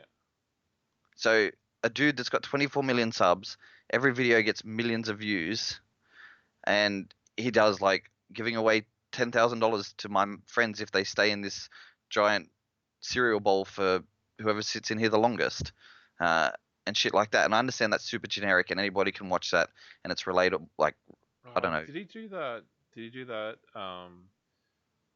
Walking thing. What's it called? Where they all get into a. Yeah, into the revolving door, and last one to Yeah. leave wins or whatever. Yeah. Yeah, Did he do that? Is that Yeah. his video? Okay, Yeah. so I've seen it. I just don't recognize it. yeah. So, but the dude's getting millions of views. Oh so clearly- yeah, I saw the leaf blower one too. yeah. So he's clearly making decent ad rev That as well. was crap. That was such a crap video. I have no Yeah, idea what yeah. 12 million views. Yeah, but it's geared towards kids and stuff, right? Yeah. But he still plugs merch. Does he? He's still I didn't watch it. he's I still mean, I didn't see it. But he's still selling his own brand. Yeah. Okay. He's not trying to live off YouTube money. He's trying to sell his brand. Yeah. So, and this is It's my just point. advertising. Yeah, but this is my point with all the drift guys is putting yourself out there. You can just advertise your own brand, which is what everybody's lacking. I'm not saying that you do it to get sponsors. I'm saying you do it to sell your brand. To get exposure. Yeah. Well, Yeah. but even you potentially make money off it. Yeah, I think eventually, but you probably need the exposure first to make money. Yeah, of course. But getting shirts made and stuff like that isn't that expensive. So I know you've got to have capital to start, but still, like I'm honestly surprised Fink hasn't done some merch line stuff yet. He used to do the Club outrun. outruns. Yeah. But But that that's was a while ago. but that's more what I'm talking about for the push to be. Even the Deegan stuff, those guys have their own. Each one of them in the family, each of the kids and Brian has their own style of shirts and stuff. That's how they're making their money. It's not through views and ad rev anymore. Like the fact Connor's got thousands of views in a month and he's making $3 a day or something. Yeah, we mentioned that you're making some stuff out of it. That's a nice jacket you have there, EG. What's the logo on it? What is it? Oh, it's Red Stage. Yeah, so you have stuff.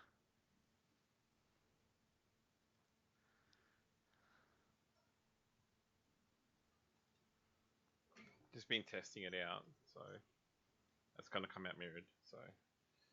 No. Oh, no, I'm looking at you on our normal chat. But I guess you're always the wrong person to ask. Why? I was gonna say, we're at an event. Are you just gonna walk up to anybody and buy their shirt? No. So I really rarely buy a shirt. Okay. So what's your criteria for going and buying a shirt?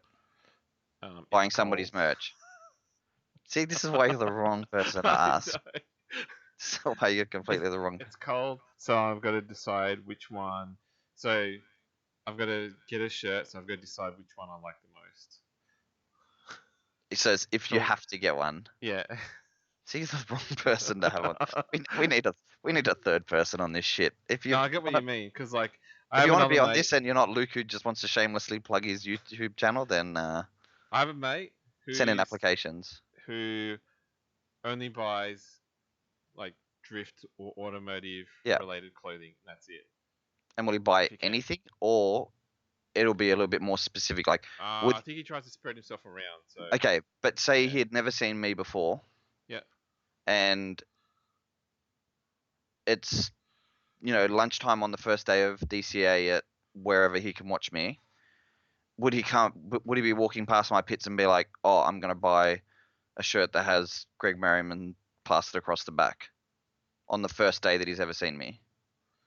Unless I had a super cool car or a super cool shirt, which I have neither. Stood out for some reason. Yeah, I don't think so. Like there needs to be some attraction. But 4, 5, 6 events a year down the track, there's a stronger chance that he'll walk past it and buy it. Yeah, yeah. Because you know the person, you know the character. Yep. Simple as that. But could you accelerate that process? 100%. By putting content out. Yeah. Um, yeah.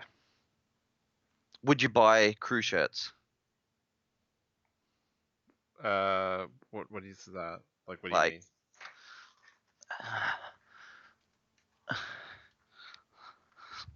like these sort of ones from somebody Of who's of like a random. a random? No, it'd have to be someone I know. Yeah, and like that's the reason I've got this one. This is when Daigo and Robbie were driving for Bridges Racing in the US, and Daigo signed it twice because Daigo's a fucking idiot. Um, uh, but yeah, that that lives on my wall. Uh, merch is hard for me because my name is Fink. You just come up with retarded slogans. What do you think of my shirt? Like, come and have a think about my vlog. Like, Oh shit! it's yeah. I think people have just got to. Police. What the hell? I don't get it. I think it's a motorcycle gang, isn't it? Oh, is it I don't know. Queensland? Not here. Crew shirts are good. I got into heaps of events for free wearing a Holford shirt.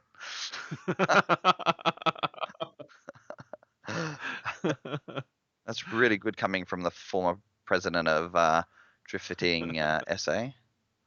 Do you think my butt looks big in this? See, there you go. Like you've just got nailed with a whole bunch of slogan shirts. You could probably get made for about $6 a shirt. So then flog them off for 25. Yeah. Well, you're right. Exposure is the biggest thing, but no one's gonna buy shit if they don't know you. So, But that's what I've been trying to say, and you're like, don't put content out. what do you mean? I don't put content out. No, when I was saying like that's what some of these drivers are lacking in Australia is just putting content out so that people want to be invested in them.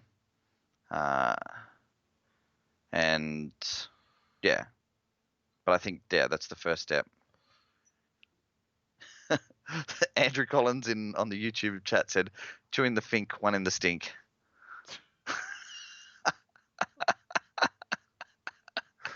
Oh man. Luke could make so much money just from stickers. He should just get Lucy at Black Hearts to print out all these as stickers and just flog them off for a couple of bucks each. See, look, we're changing the world, EG. 10 viewers at a time. 12. Oh, 12, but we're 2 of them. Oh, that's right. Yeah, it's 10 viewers. You're right. Oh, we've got 3 on YouTube now. We're fucking killing the game on YouTube.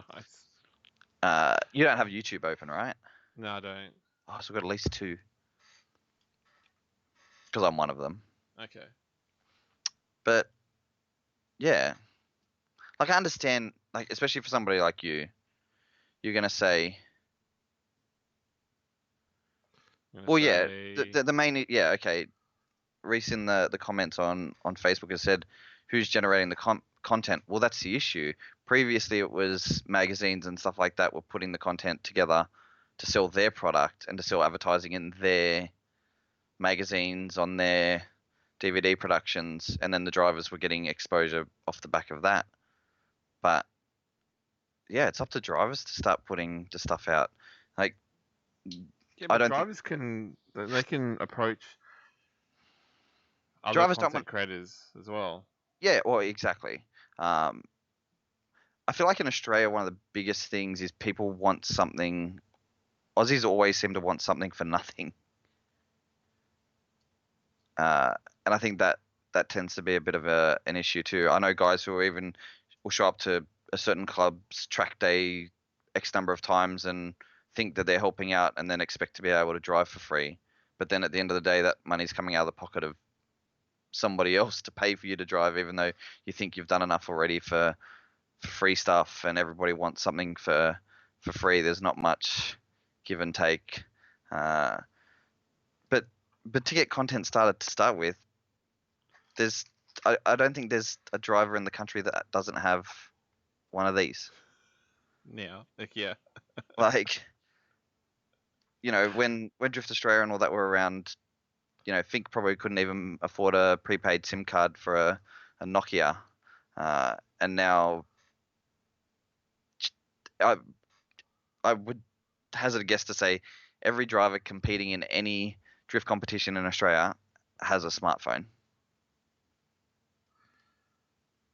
I'll take that bet any day. So really, there's no excuse to say you're going to try and find somebody at Rally or some No, competition that doesn't have one. No. I don't think I can't think of anyone at the moment that doesn't have a smartphone. Yeah. So there's literally no excuse for it. And this is not directed at every drifter. This is directed at anybody who says, "Why aren't I getting stuff?" I just don't think it can be simplified that much. That's all. Well, no, but again, you've got to risk it and spend the time, spend the energy, and hope that it happens. Yeah, I think that's a better point. Is and I'll get slagged off on. You need to keep creating content. Yeah, and I know people like to talk shit when I talk about it. I trained every day, 5 hours a day, in hope of making the Olympic Games. There was no guarantee that I was going to do it. I spent, hundreds of thousands in my skating career to get where I got to, with no guarantee of anything happening. So, it's not so much about making money. Yeah, but yeah. Well, that's because Reece spoke about people in Europe using, getting sponsors to help them with content creating, but Luke's saying that that's pointless comparing Europe with population compared to here. Yeah. We're more talking about we're more talking about the fact that you can sell yourself as a brand without needing sponsorship. Which is and Peter when Peter finally comes on the show, because he's doing very well with sponsorship lately. He's scored, I don't know if you saw, he scored Ryko filter sponsorship. They probably throw a $20 filter at him every time he needs it, but it's still something. $20 saved is $20 saved. Yeah. Yeah. See, I don't. But it depends on what you want to do. That's where I don't necessarily agree with Peter on that. It comes down to the lifestyle that you want to live. Like if say, all right, if you're listening to this because you've ripped it off YouTube, you need to go and just read the comments on Facebook, because there's a decent discussion going on there. We should have everybody on talking. But I agree with Peter. It's easier for me to work and earn money than it is to bother doing the content creating side of it. That's mostly what you do, I think. But I also... But that's because you want the money. This is the exposure is different. I like, and I'm happy with my job. I'm making okay money. I enjoy my job, and I like to keep. For me, drifting is my escape from the job. But there are people that want to try and make, even in Australia, want to make it their full time. So you're not going to go and get a second job to help pay for drifting if you want to make drifting your full time gig. Yeah, so it's not giving you any exposure at all. Yeah. All it means is you're paying for more stuff out of your own pocket. Yeah. When somebody like Luke, yes, okay, he's lucky that he has a track that he can make money from, but his full-time job revolves around drifting. He's not going to go, oh, I need a little bit of extra money for... Well, he's gone, I want some extra money for doing car stuff, so he's started doing content creating. He hasn't gone, oh, what I could do is go and get another job, which would be easier for him to go and make more money doing that, but he hasn't done that. So I'm just trying to sift through comments and talk at the same time.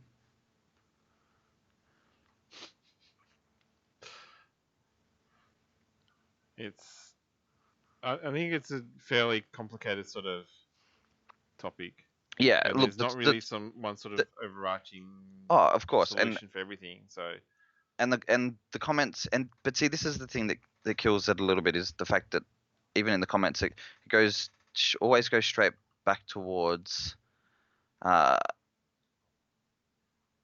worrying about sponsorship, people wanting something either for nothing or for very little.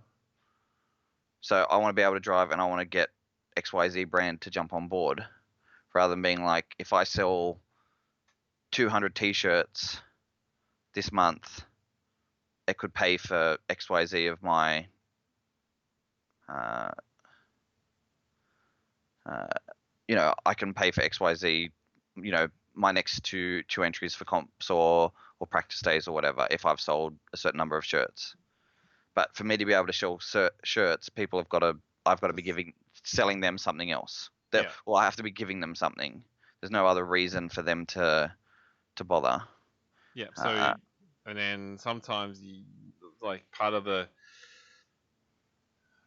it's really hard. So we kind of need to I don't know how to. But I think everybody's too busy. So many people, and if you go online and read about it, and I looked at it a lot, looking at trying to do sponsorship proposals, all that sort of stuff. The way that stuff works has completely changed. Like you need to, you need to be doing that sort of stuff. Yeah. Deathclick is a pretty good example. Pecky has been around a while, but he's on the hustle too.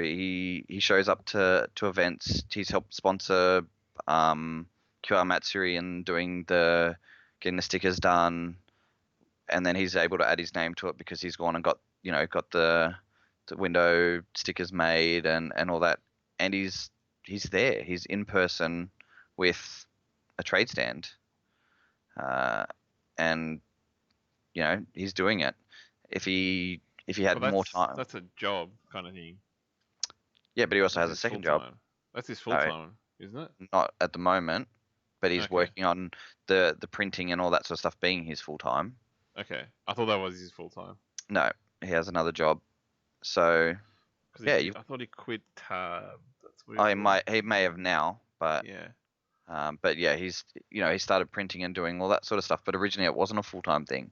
Okay. But without him being around the drift scene, it wouldn't have been able to turn into a full-time thing as easily, or as soon as it probably has, because it would have taken a way longer for it to, to happen that way. Also, it doesn't help that he lives in the Arscracker absolutely fucking nowhere. I don't know where he lives. He's down near Byron or something like that. So that's not that far away. Yeah, but I mean, like, it's not like Luke, who can go to, even if he didn't have, well, anybody in Queensland who can go and drive a couple of days a week and be at car things or set up trade stands at bigger events or whatever. It's Byron. How many car events happen in Byron? Like, the whole exercise becomes harder. Pretty sure I've heard of a car event there. Because I remember R34 being there, but that's probably once a year. Yeah, this is what I'm talking about. I'm saying to make it a full-time gig. Yeah. Yeah. I don't even know where this discussion's going. Yeah, neither do I. But the conversation in the comments is interesting. Even Russell saying, drivers will only, sponsors will only give what they can afford to give, plus, basically a driver being able to afford a season. Looking at and watching a lot of the NASCAR stuff now, even theirs has changed to being event, like race by race stuff now. Very few are giving out full season sponsorship. I was watching one, and I need to send it to you. It's like basically the biggest sponsorship scams in NASCAR history, and the team that was running under Burger King was never sponsored by Burger King. The guy was a franchisee and was using the Burger King brand on the side of the car so he could go to the banks and be like, "Oh, give me, Yeah. yeah, like Yeah. front me the money for this because the money's coming from Burger King. Here's the car, look at it, blah blah whatever." And they were giving him fat loans, and then after he'd done a couple of seasons, basically had to sell up and declare bankruptcy and do all that. So if you want to do that That's a as a bit clever drifter, though. Yeah. But yeah, it's probably if not. you're, It's, that, it, that'll burn other opportunities for other people. yeah, and it's probably not a great long term solution. Unless, yeah, it's hard to say, isn't it? Because it could be someone that actually could make a significant difference. They just need that sort of support to get over there. Oh, And if they had to like use that strategy, then they can get there. But like, if it's someone who's really not going to make it in the end, then all you're doing is yeah, it's probably still burning not bridges. a good way to start. Yeah, but you hear some other stories about how other people struggled so hard to get somewhere, and they had to use it that sort of like, I guess, sneaky tactic. They got through because they did that, and they're quite successful now. That's But yeah, of course, in big business, yeah, it happens all the time and stuff like that. But yeah, look, but then there are a lot of dudes who have done that, and yeah, you know, gone yeah, and bad. Yeah, yeah, so that comes down to whether or not you're willing to live the gambler lifestyle. I think there's another one where this company came in and they were running. It was fairly recent, basically making solar panel trailers that stored X amount of energy and all this sort of stuff, and it yeah, was basically one of those Ponzi schemes where they got a whole bunch of investors because people were like, oh, this sounds like a really good idea. yep. And then they started just sponsoring the NASCAR team and spending shitloads of money that was coming in. And I think they claimed that they had like 12,000 trailers, and all they'd done was stick GPSs in different places around the country to say, oh, see, look, they're pinging off these areas, and they only ever had like 300 trailers made. And it wasn't until the FBI raided the owner of the company that it was all found out. Yeah. So yeah, it's interesting when you look at probably the second biggest motorsport in the world behind Formula One, and that's the sort of rich energy in Formula One currently. So Reese's question is interesting. Do you think organizers need to do more for content as well? What exactly does the sponsor get, or even a driver from competing in Drift All Stars? Well, exactly. Look, and I think this is part of the problem, is that people,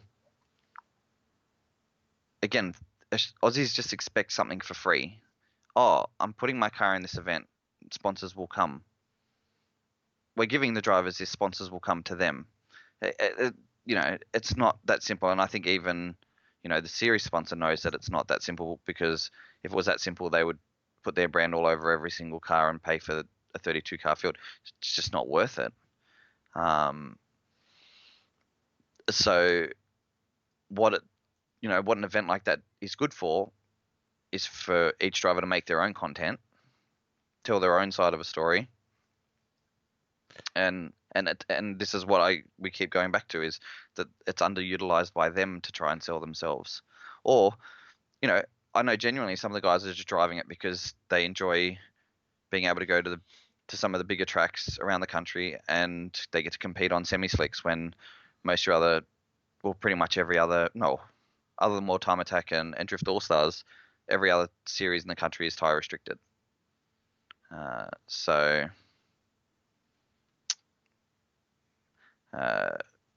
yeah, I still think most of that falls back on the drivers to do more. I think realistically, it should be everyone. Yeah, look, The organisers need to do enough, and same with the drivers. Like, it shouldn't really be up to just the organisers. I think the organisers, if they want their event to succeed, then they need to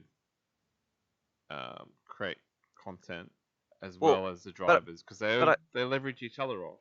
Yeah, but I also think at this stage, if the series organizer isn't willing to put more money in, it's up to the drivers to go to the series organizers and be like, we're either willing to spend X amount of more money for you to use your production crew and stuff like that, because that series, as far as I'm aware, have a hand in the production series side of things, um, and be like, look, we're willing to pay an extra $500 a round or whatever to get more one-on-one driver interviews and stuff like that comes up on, more cameras in the pits and all that sort of stuff to have more stuff show up on their media stuff. Yeah. Or it's up to the drivers to create their own content and then see if the series promoter will upload or share the content to their platforms. So, there's no money or time energy being spent by the series promoter, but there's potential for them to be able to sell, plaster their sponsors over more content. So I'm pretty sure they tried doing that. Well, they did that with Motive. Did they? yeah, ADGP at the start. I don't know what happened towards the end. Where they offered sort of different media packages. yeah. That was Um, also a really difficult time though in media. It would be interesting to see if that had all happened at a different time when, like now, with the internet and YouTube and all that being already in place, because that was all sort of happening as the DVDs were being, I've yeah, got culled all off. the I've got Yeah. like all the ADGP rounds on DVD and all that sort of stuff. So because of that transitional time, I think that's what hurt that sort of content too. Oh, I don't know. I kept suggesting to people that it's a good idea. It's not even that much more money. Like you're already Yeah, going down there for the event. The event's already costing you $2,000.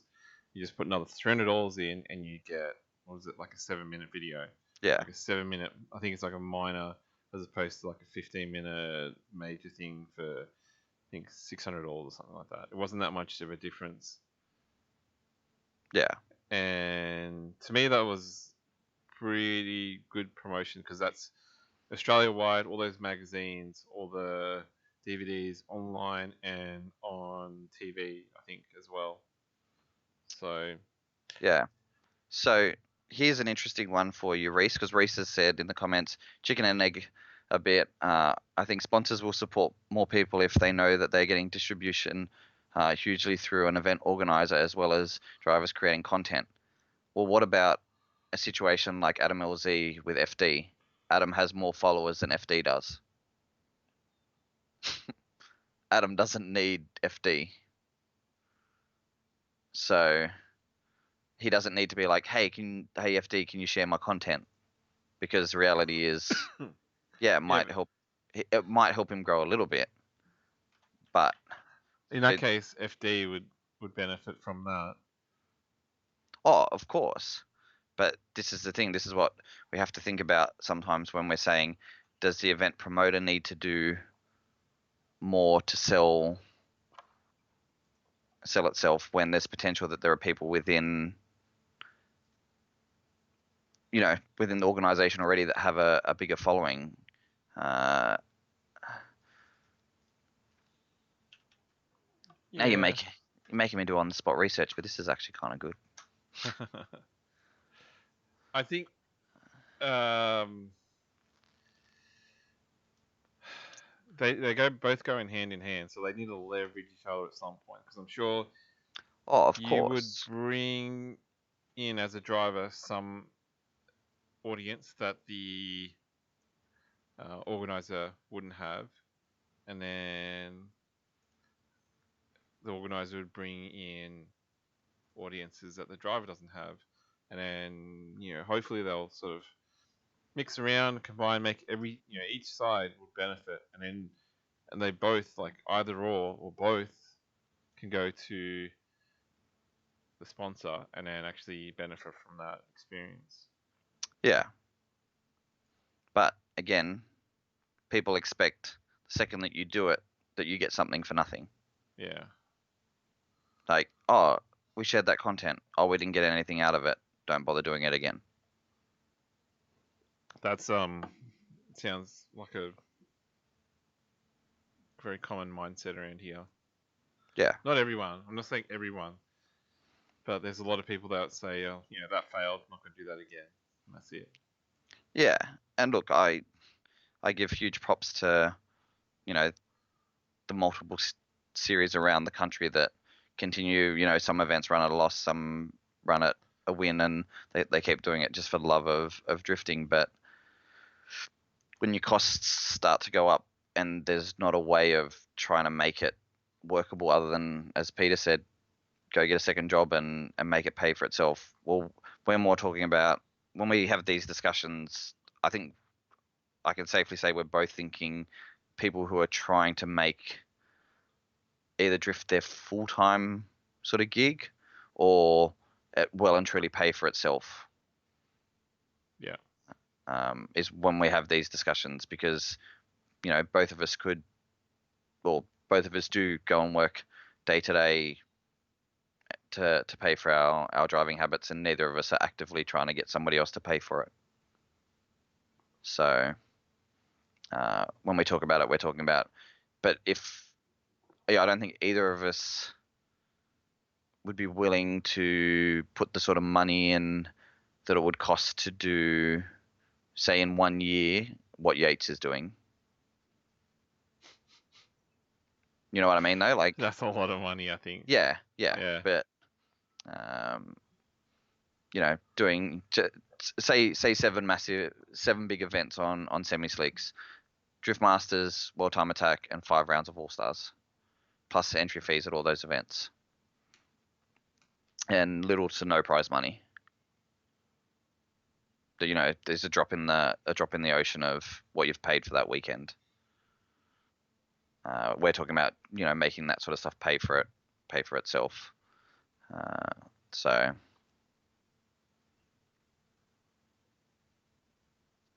If Peter's still on. I don't think so. No, I don't think so.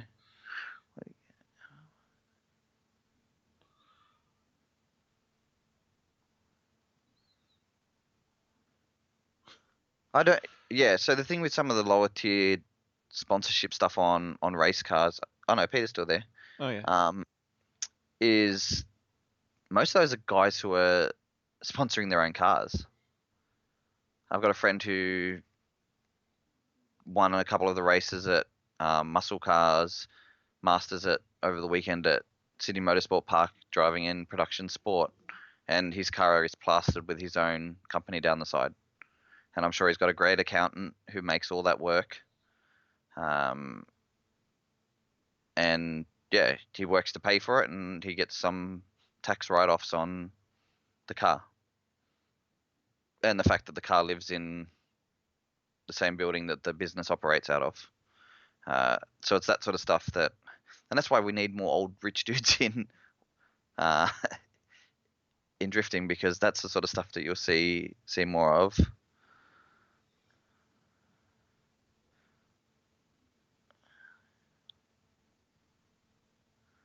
Yeah. So Peter's just said, in my opinion, if drivers want to be drifting full time, they need to commit to it full time. Can't expect sponsors to pay for people to do it as a hobby, and that's exactly what we're saying. But you've got to give them something. You've got to sell them something, and that's got to be you as a person, and you and your car as a character. And to get to leverage yourself like that, you have to be putting out content, really.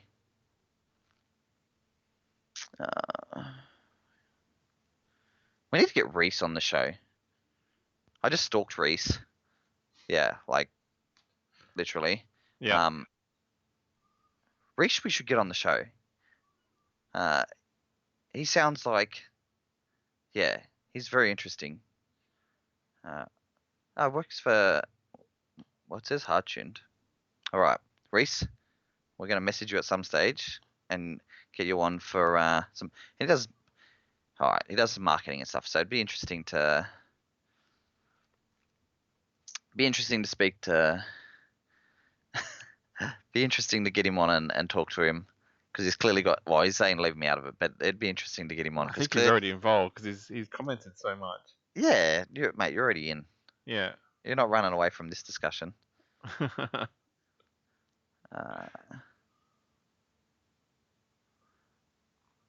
Yeah. You see now, me and EG are both intrigued.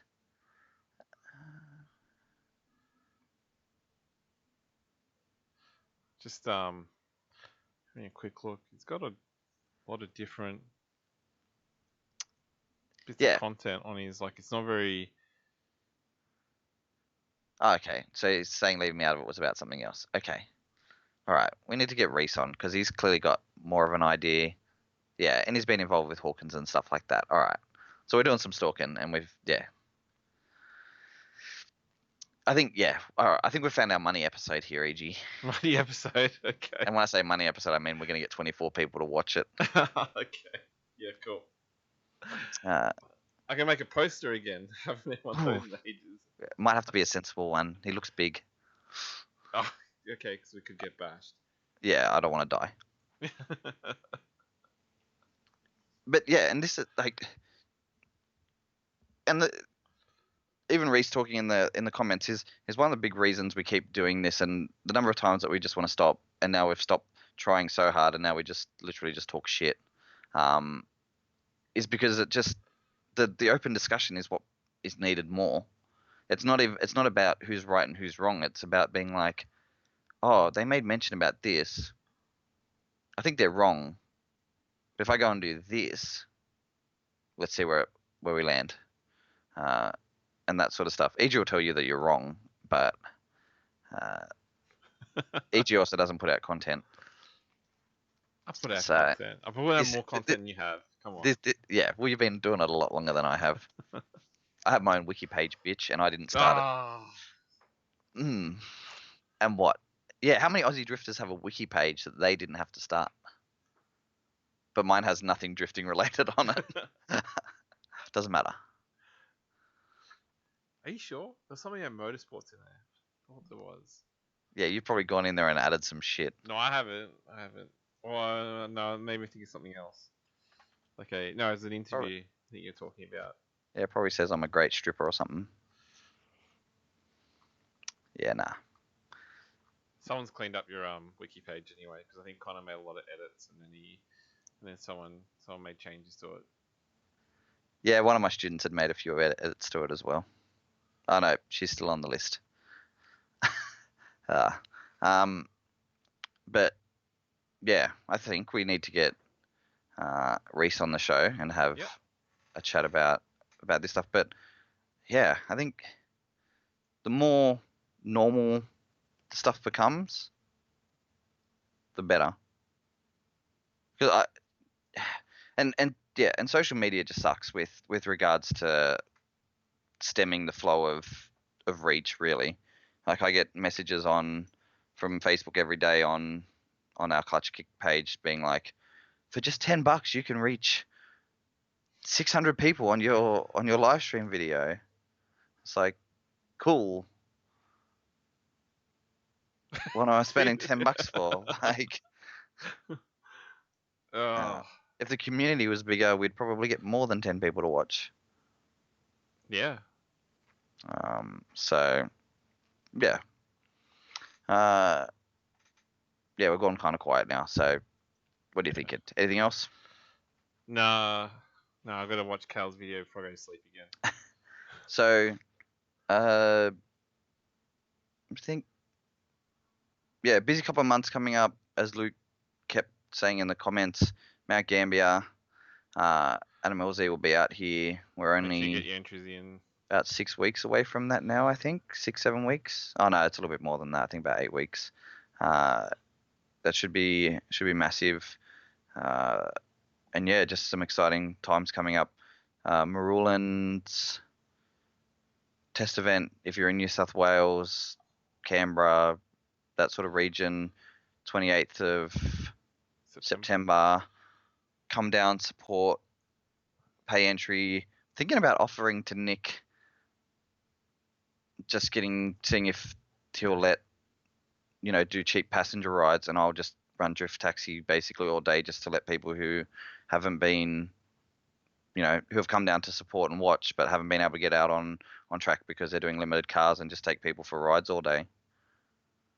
Sounds good. Just put some extra money in the kitty for future things, hopefully. Might be not a bad idea to get some things going.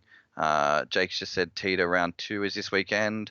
So the Canberra Northern Territory local will tear some shit up there again. Rayleigh's pretty soon, isn't it? Yeah, Rally's it's 3 weeks away. 3? 2 weeks away. Two and a half. away? 2.5 weeks away. That's on. Oh, it's mixed with a national grip racing thing. That'll be interesting. Hopefully, there's not too much rubber on the track for Jake's tires to spin.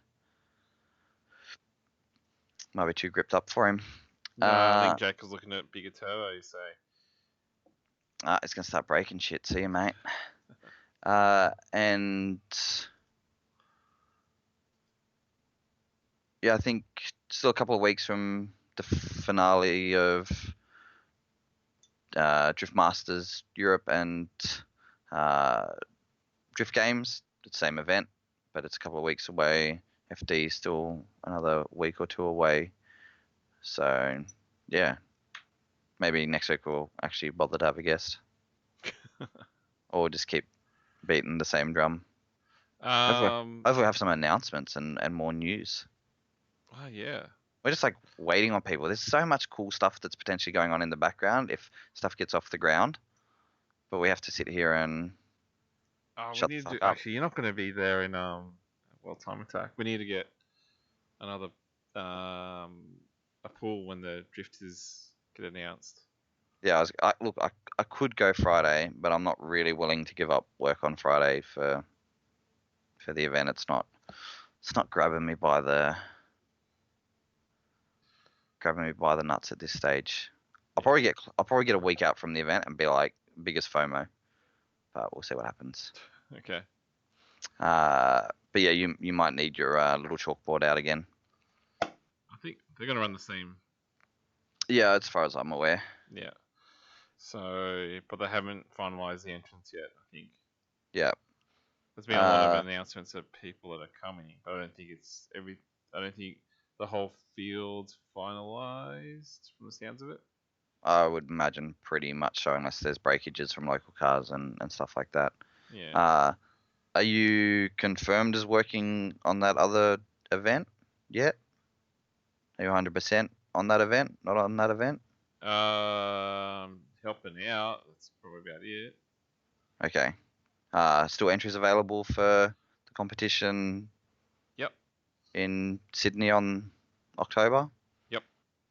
Probably not super geared towards the guys that watch this, who are probably a little bit more old school and dedicated guys, but definitely want more newbies and greenies. Yeah, so definitely those, as well as some other guys to help out, potentially. Just depends. Got a lot of people on the fence about it. They don't. I guess they're just not sure. Like most first events, so are they going to be a big hit, or they're going to be a bit cautious about it? And at the moment, everyone's pretty cautious. So So we'll see what happens with that. But EG's helping out in some capacity at this stage. Busy couple of months.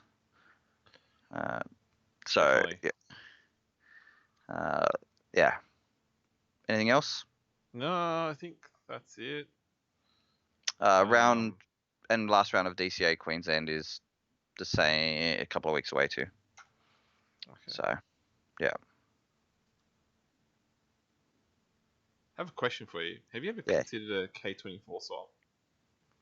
I was speaking to Jake about that yesterday, so I don't know if that's where that conversation's come from. Yeah, because he just posted a link to it. And the problem is with them, I know a lot of the Lotus race car guys doing production sport hoard them because They were But they're homologated. everywhere. Well, because they're homologated with the Lotus, they can run them, and it's your best option for a Lotus.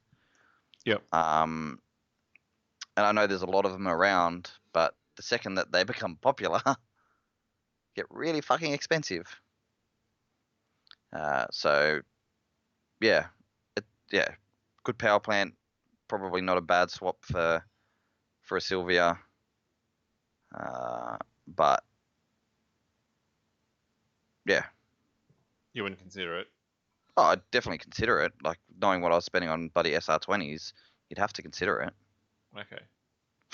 Like fucking oath, you'd have to consider it. I Because think it's the engines seem cheap, but like, yeah, if you're if you like have all the SR gear, I don't think it's worth a swap. But well, if it's like what we spoke, you, but it's what we spoke about last week. It's not so much your individual pieces; it's how you get them all to work together as well. Because what gearbox do you put behind it? Who sells an adapter for that? All that sort of shit. apparently they're around. Yeah, but you know what are Yeah. you adapting it to, and all that sort of. Yeah. It's like doing a Jay-Z swap now and being like, oh well, now I've got a really good motor, but what gearbox do I run? Because the 6-speed Getrags are cost a bomb. R154s go for a bomb but break. Yep. And W whatever's not that great. Yep. So why would I bother then doing the Jay-Z swap unless I'm gonna go some retarded gearbox? So it's that snowball effect.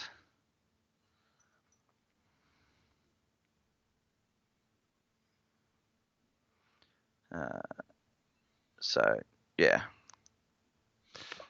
Yeah. But yeah, I think it just depends on where you're at the moment, and what you're trying to achieve as well. Oh, yeah.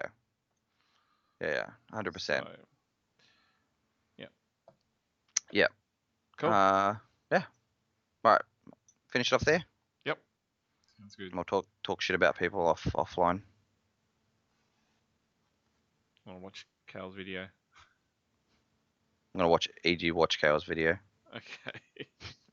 Cool. All right. Well, I'll just close this off. So I guess we'll see you guys next week. Thank you, our 10 viewers, and thank you, Reese, if you're still there for chiming in. Yeah, we'll send him a message and try and get him. Yeah, I've tried to add him on Facebook already. Can you just send him a message? I want to be friends. Okay. All right. All right. Why can't we be friends? Okay. See you guys. Bye.